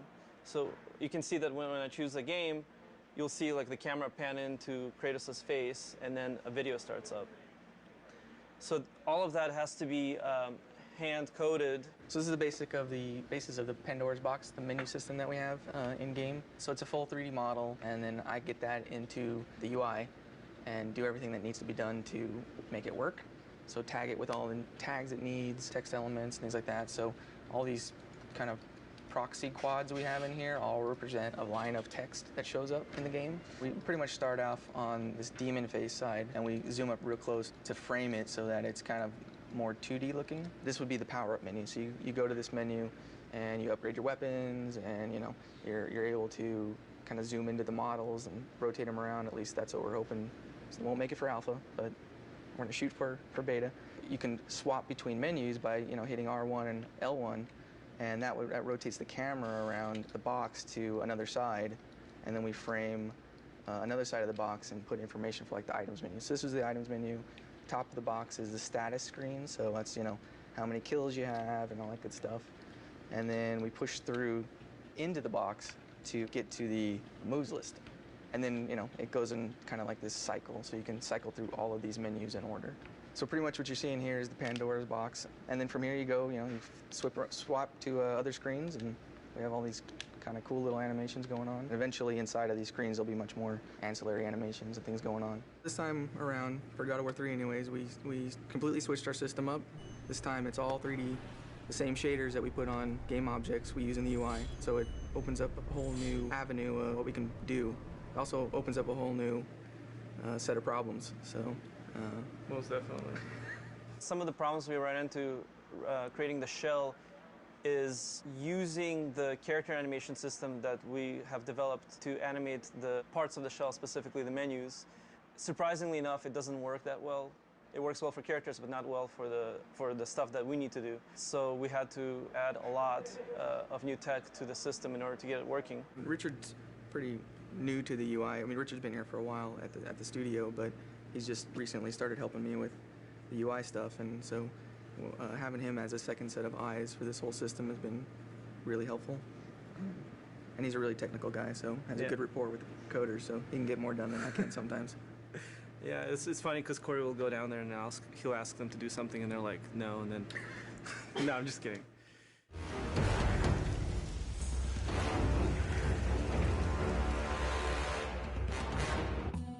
We're kind of the bridge between the ideas that Stig and the designers come up with and different 3D departments. We help visualize it on paper, painting it up, drawing it up in 2D, and then they take that and actually make the assets for the game. You have to come up with cool design with limited time. The design also has to make sense to the art director, game director, the lead artist. So it's definitely fun, but it's stressful. What's usually given to us is a quick description and then sometimes a write-up on whatever that creature or character has to do, their function in game, and there's always sort of a highlight on special abilities or things that we need to focus on. There's only 4 concept artists here. We all sit together, so we do get to see what we're doing. I feel like I should know a lot more about Greek mythology by now. I should have my PhD degree or something. Yeah. But still, a lot of times, I just sort of make up a lot of things, and it's still a lot of fun.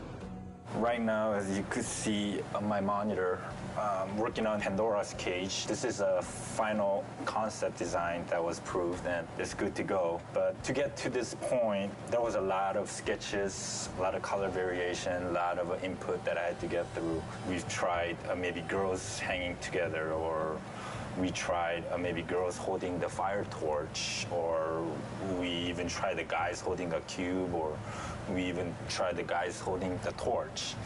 So after all this variation, the one got picked, which was this 2 characters, Icarus. Because I mainly focus on environment, I took a lot of pictures of myself. Actually, it was my wife took it for me last night. It's kind of embarrassing to show, but I'm wearing my boxers and just shirt. Just try to come up with the pose that I want, even the back part, the front side, and even the hands. So a little frustrating because I do environment paintings, which deals with a lot of rectangles and cubes and where the light is gonna hit and all that. But when it comes to character, it's more organic. For me, it's more difficult.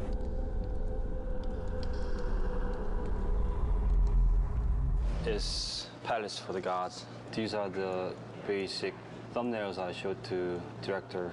Then from here, we start to bring in all these location elements where each portion of the buildings are representing different levels. It's not just figuring out the entire look of the place. I also have to figure out how each sections are connected. The actual elevation of the location and how it's connected has to be pretty accurate. Every time I do a second pass on the concept, it raises so many questions again. Feedback means change, and after that it raises different questions, and another meeting, and feedback again, and changes. So it started with a very ambitious and very inspired task, and then slowly became a big headache. But the funny thing is, you never get to see this scale in actual game, because actual gameplay only takes place in this top section here. Like you see, it is entire concepts being drawn out from the entire mountain towards the balcony area where the most gameplays take place.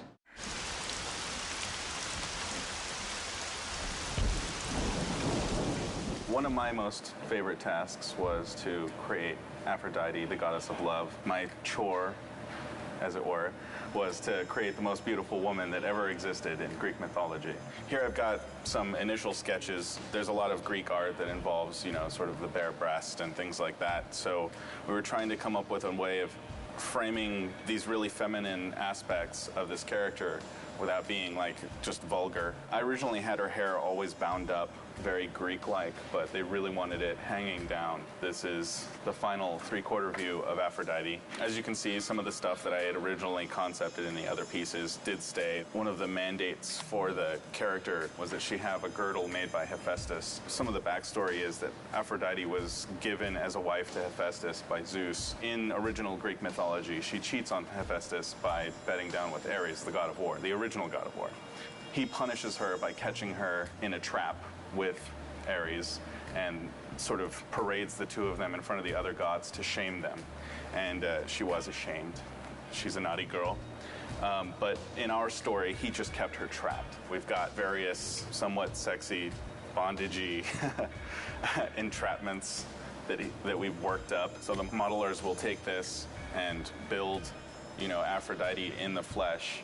And I must say, I'm really looking forward to see what they do with it. Do you know how long it's been since a real man has come into my chambers?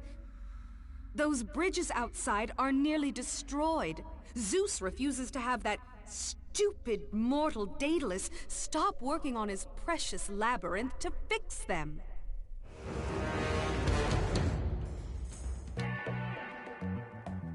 I'm Max Ankar, the senior effects artist, and working on God of War 3. This is my new helper or friend.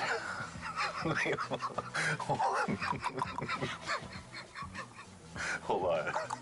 Let's restart that. I speak in clicks. Okay, wait, hold on. Ready? This is my partner, Jesse, Cheese Whiz. That's all I can say. I'm working on God of War 3 here, making the greatest effects. Got a partner now, Jesse. He's awesome. It's going to be great having some help on God of War 3. And yeah, cool.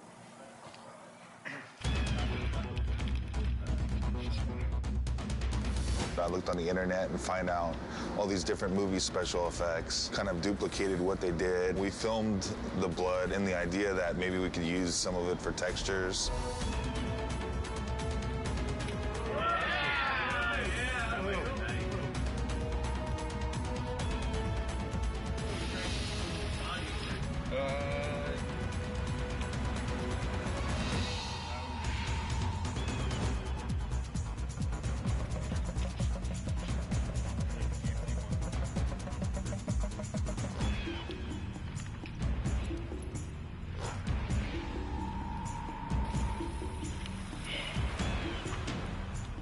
Gonna be like a spray instead of the last one, just it leaking out. This one should spray like kind of like more like an artery. Whoops.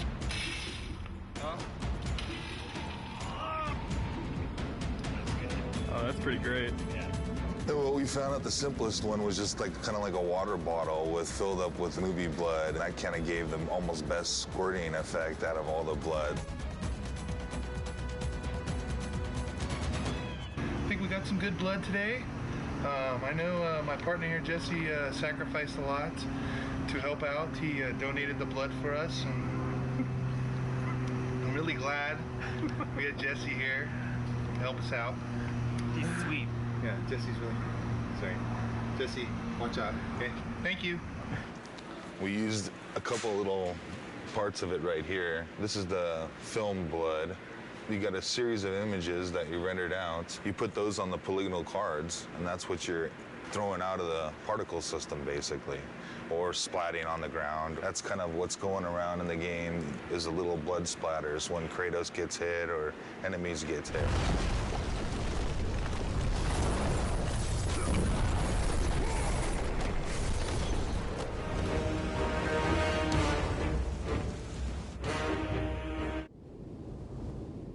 This recording session for God of War that we're starting today is the culmination of a lot of preparation. This is definitely the most complicated session I've ever put together.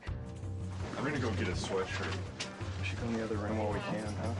One of you here and one of you here. How close do you need to be? Here, just duck under the microphone. We need to take a couple minutes to readjust where things are. I'm a little nervous about this session, just the number of variables. We've got a lot going on. 2 actors at a time. We've got a lot of people going to be at the session. We've got facial capture. We've got teleprompters. We've got all kinds of stuff. It's a new studio.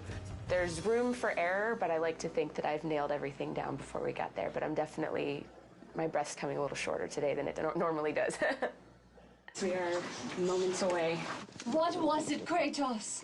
All I remember is what I have lost. That is why you should give me the power. I understand its true meaning and my character, I like to think of her as she thinks she's doing something good, but in reality, she's trying to take over the world. Kratos, she is the key to our revenge. I trust you to do the right thing, Kratos. You shouldn't. Kratos, I found out, is a piece of me that I kind of didn't know existed. It's kind of a dark side that it really is fun getting a chance to explore. I delivered your revenge on Zeus. My vengeance ends now. I owe you nothing!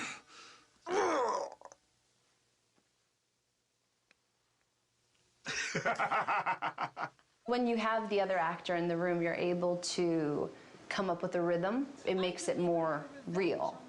I really, really like it. It gives you a chance to play off of what the other person is doing as opposed to doing it by yourself. We're getting so much from this performance that we wouldn't normally get. I'm totally stoked about it right now. You owe me this, Kratos. I owe you nothing! Bravo. That's perfect. Awesome. Excellent. That was it. That was it. I knew you'd come back. I've never worked with the prompters, and it's really freeing for the actor because, you know, you're looking straight ahead instead of always, you know, face down in the page, and it's really a cool experience. Find the labyrinth! Ah! Ah! Please! Help! Kratos! One of my favorite things to do is scream. I really, I don't know why. Maybe, no, I don't know why. I saw Zeus torture my father.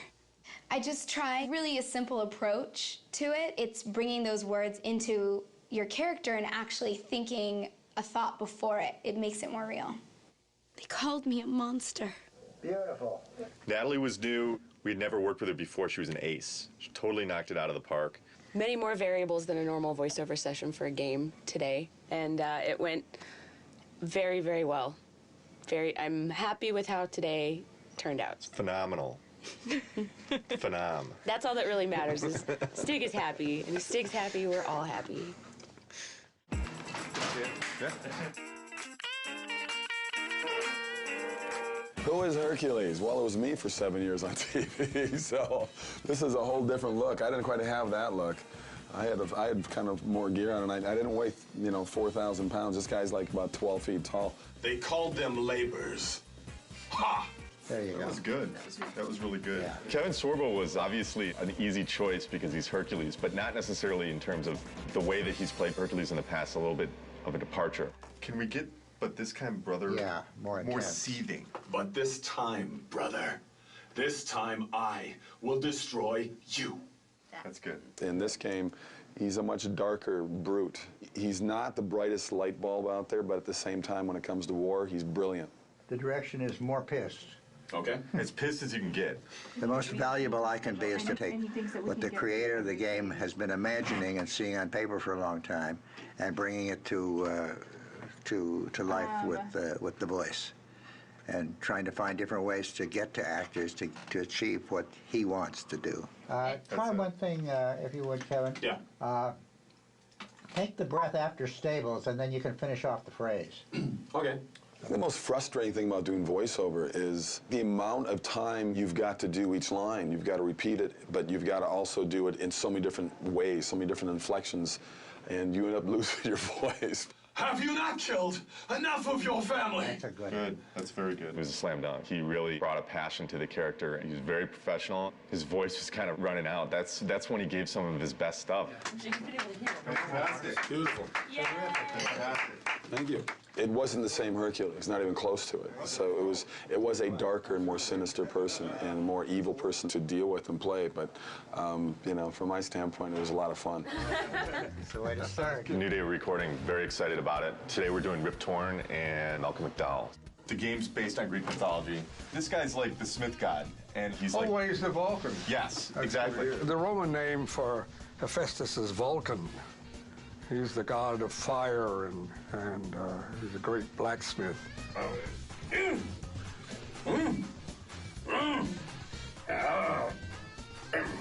The greatest thing you have on stage is the other actor.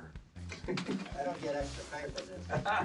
Thank you. They are entertainment, and they are movies, and you can get involved in it. It kind of gives you a semblance of what live theater used to be when you had audience participation. Yeah, I kind of look like that.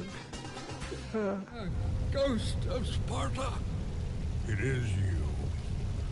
Well, well, well. I thought Zeus would have killed you by now.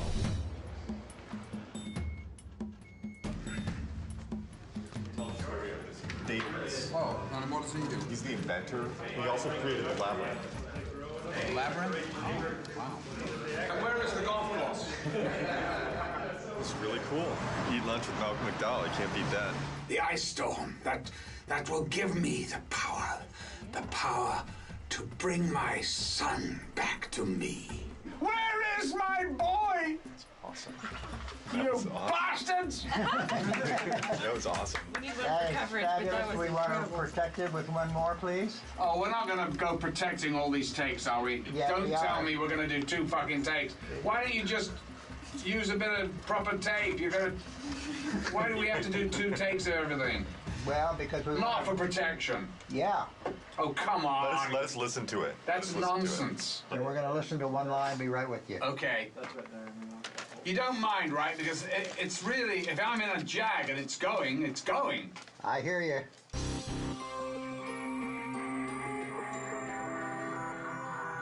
Could we do the line to escape it, please, Yes. one more time? Tell me what you need. The word catalyst had a little bit of a squirtle to it. Okay? Okay? When you're ready? Okay. To escape it, we must assemble it. Actors are so varied and so different in the way they work, and to find what that key in there is and unlock that door with them and then be able to play is really a challenge and a kick at the same time. He said that if I took the liquid fire and the sling, oh, my boy, oh, my child. You know, I actually like that. That's different than what we thought. Terrific, thank you. I like it. Vengeance on the king of gods. You'll need an army of gods. And weapons. Of course, weapons. I could build. I could use the fire of Hades. Wait, please. Please, wait. Free me. Free me from my torture. We're good. We're good. Thank you, Sparta. Thanks, Barton. I say, oh boy. Thanks so much. Cheers, So sir. kind. I say squatter. We're not used to people coming in here and nailing it so, like, basically knocking it out of the park like this. So Oh, really? we had more time, so. Well, no, okay. Well, listen, I just thought, oh my God, I thought I had reams and reams and I had to do everything twice. And it was like, oh my God, if you've got it, you've got it, right? Right. Yeah, we got some great stuff. Great. It's fantastic. Terrific. Good. Thank you. My pleasure. To work with Malcolm McDowell and Rip Torn in the same day. Same day, yeah. Pretty wild experience. Yeah. It's fascinating to me, too, the different acting styles, because Malcolm McDowell is very much the Royal Shakespeare Company, and it comes in, you know, word for word like that. And Rip Torn is more of the old actor's studio, and he's a little bit up and down and nowhere, but out of that comes a gold of its own kind. There's an extra level of dimension and texture that we got to them that's just through the fact that they're fucking good actors. Now that we've gotten the recording part of it down, my stress level has decreased a great deal. Now you can have a glass of wine. Now I can have a glass of wine. You are the reason I live in torment. He told me he would kill you. He can't. Perhaps he did allow me to kill the Nemean lion, but he made your name known amongst the people. A fierce warrior, a killer made a hero, a man made a god. But you, what have you done with my child? My boy, where is my boy? Your son is dead, Davis. Boy, my child, no, no, no!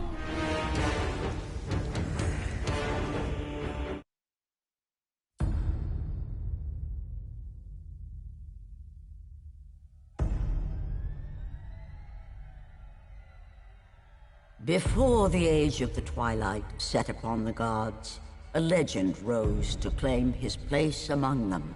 And even though Kratos sat on the throne as the new god of war, he was haunted by visions of his family.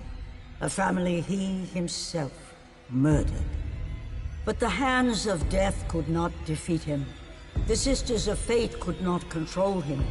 And on this day, the man, the legend, Kratos, will have his revenge.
Before the age of the twilight set upon the gods, a legend rose to claim his them.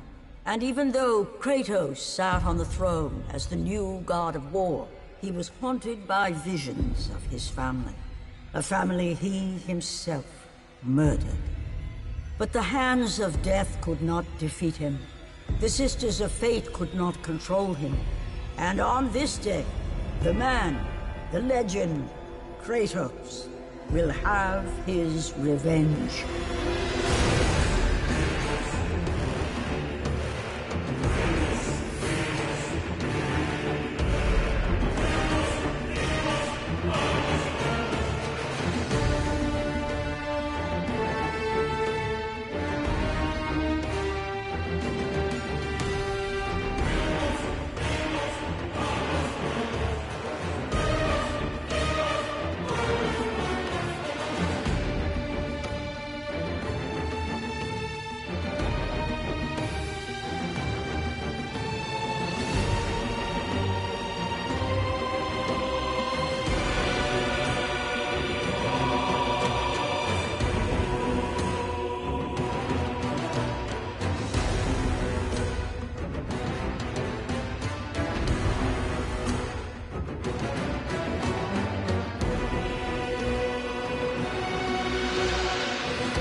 What will you do, Father? You can no longer hide behind the skirts of Athena. Athena is dead because of the rage that consumes you, Kratos.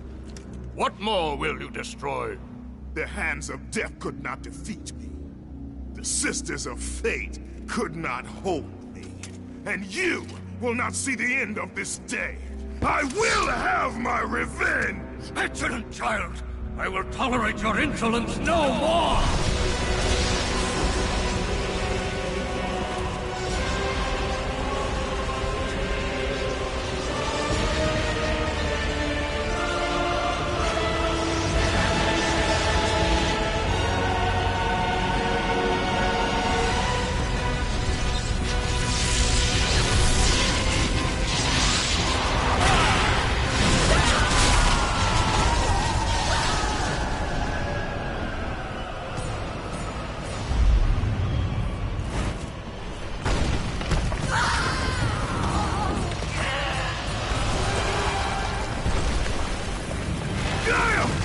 I can hold on no longer! If I help you, we will both fall.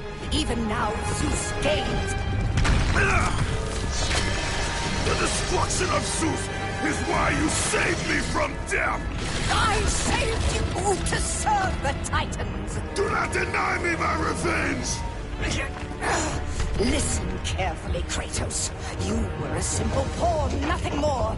Zeus is no longer your concern. This is our war, not yours!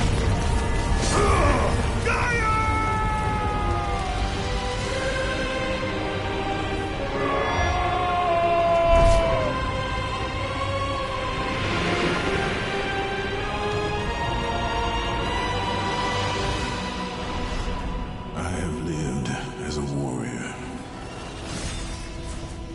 I have died as a god. Having suffered the ultimate sacrifice, I have been denied release. I will defeat Olympus. I will have my revenge.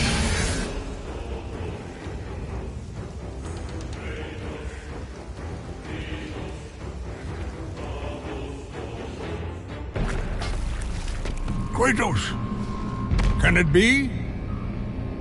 Does this mean Lord Hades rules no longer? The god of the underworld is dead. Dead? Ah, Hades deserved to suffer, though I thought his death impossible. Olympians overestimate themselves. Interesting. I will keep that in mind, Spartan. Ha ha ha.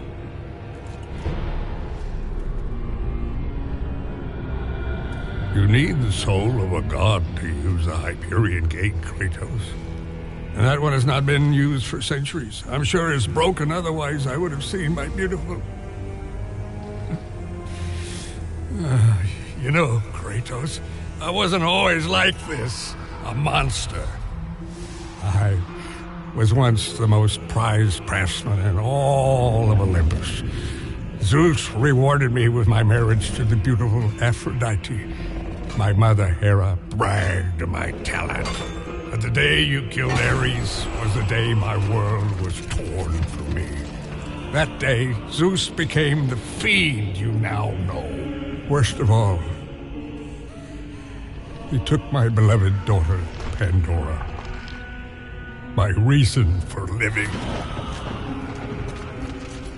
I spend my time here trying to recreate her. I fail again and again. She still lives, Spartan. I can feel it. You,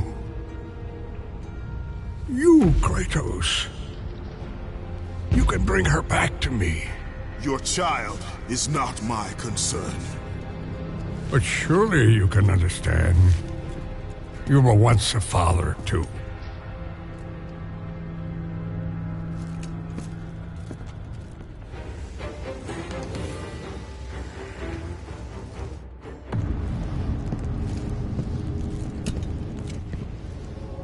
Pandora's box.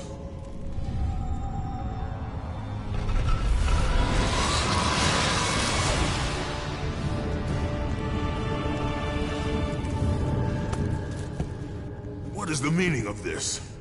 Your eyes do not deceive you, Kratos. It is the same box you opened years ago. The power to kill a god still rests inside. I released those powers when I killed Ares. No. Trapped inside that box, there is a stronger power. It has been missing from the world. It all began when Zeus triumphed over the Titans in the Great War.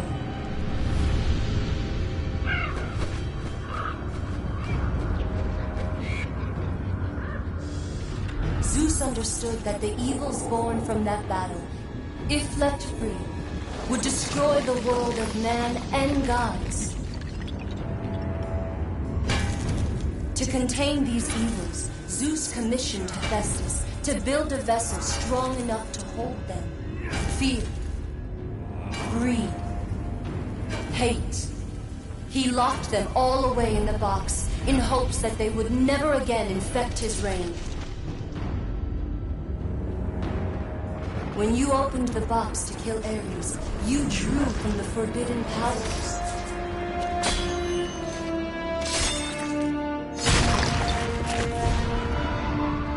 After witnessing your victory, fear gripped Zeus. But the flame is deadly. How can I recover the box?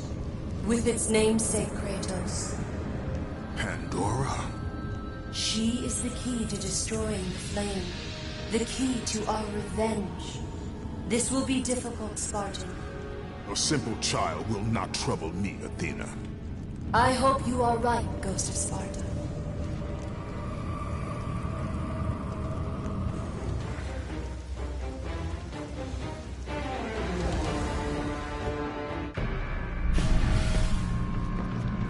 Aphrodite, I knew you would return to me. Kratos. Tell me, has Aphrodite conquered another god of war? That is a question you should ask your wife. I seek the labyrinth. I thought you sought only the flame. What could you possibly want in... No! Stay away from her! Stay away from Pandora, Kratos! You are the reason she is in the labyrinth! The reason I live here in hell! I have done you no wrong, Hephaestus. Oh, but you have, Spartan. You opened the box. I did what had to be done. Clearly, you don't understand. The evils of the Great War cannot easily be contained.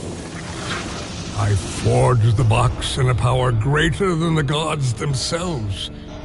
The flame of Olympus. As the raw metal took shape, I realized the flame was the safest place to protect it. The lock was set. All that was needed was a key, a way to retrieve the box. Created from the very heart of the flame, the key took on a life of its own. Pandora. A child, neither living nor dead. I grew to love her, Spartan, and she grew to love me as her father. When Zeus came to take the box, I hid Pandora away. I told him that storing the box on the back of Kronos would be the safest place. After all, who could best the Titan? I lied. I did it to save my child. Surely you can understand that. It was your triumph using the box that revealed my deceit. Zeus tortured me until I confessed the truth of my beloved Pandora. He took her away, leaving me alone in my torment.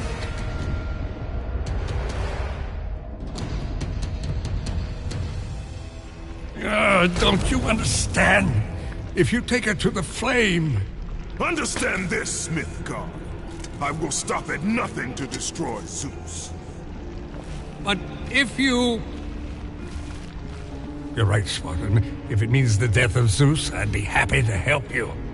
Perhaps. Yes, of course. We'll need the Omphalos stone. With it, I'll make you a weapon. I have weapons. Ah, but not like this. This weapon will give you the retribution you so rightly deserve. The stone rests in the pit of Tartarus. Bring it to me and I will help you.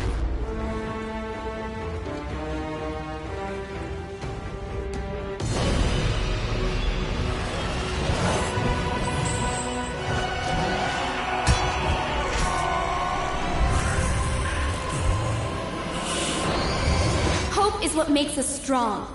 It is why we are here.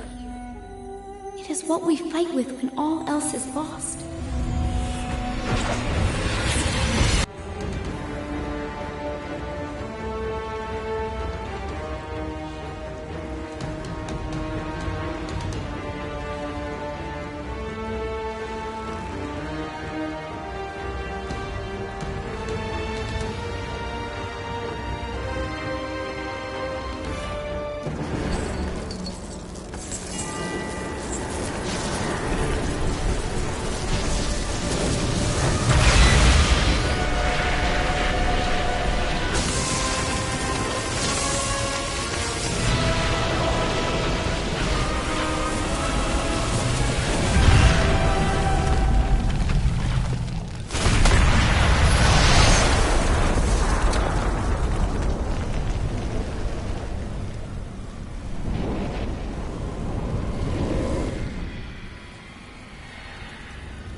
Kratos. Freed from the bondage of Olympus and cleansed in chaos, mankind is now ready to hear my message. Look around you, Athena. The world stands in ruin. What good is your message? Go if you must. But first, I insist you give me the power from inside the box. The box was empty. That can't be true. I can see it in your eyes. You used my power to kill Zeus. You still have it as we speak. Don't you understand? When Zeus gathered all the evils and placed them in the box, I dreaded what would happen if it was opened again. And so, I summoned the most powerful weapon in the world, and I placed it in the box.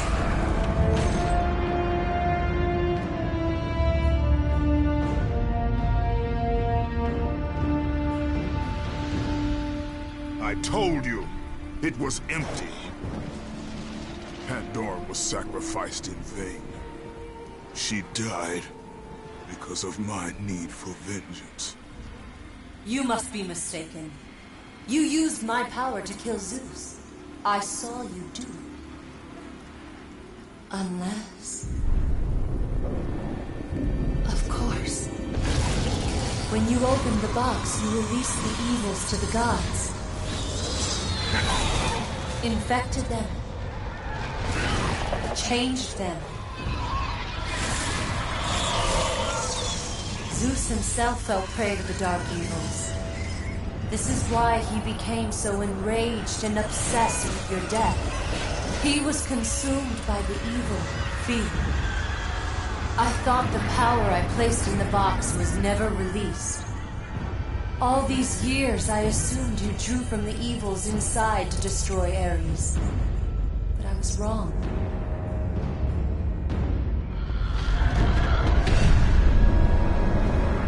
The power you took from the box is mine. From it, you gained the strength that Zeus could never destroy. A strength great enough to overcome fear. Locked deep inside of you, Kratos, is hope. It has remained buried, trapped by your guilt and the failures of your past. When you killed Zeus, you must have allowed something to awaken it. What was it, Kratos? Hope is what makes us strong. It is why we are here. It is what we fight with when all else is lost. What was it, Kratos? All I remember is what I have lost. That is why you should give me the power. I understand its true meaning and where it belongs. I trust you to do the right thing, Kratos. You shouldn't. You owe me this, Kratos. I owe you nothing. I made you a god. I sheltered you from the wrath of Olympus. I delivered your revenge on Zeus. It is over, Athena. You would dare strike me down? Again? My vengeance ends now.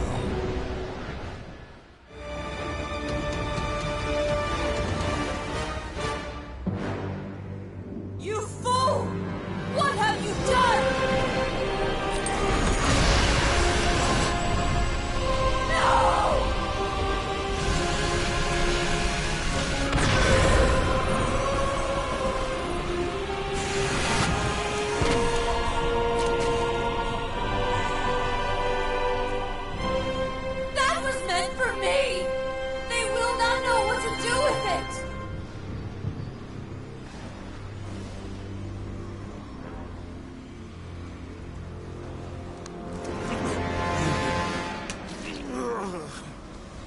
You disappoint me, Spartan.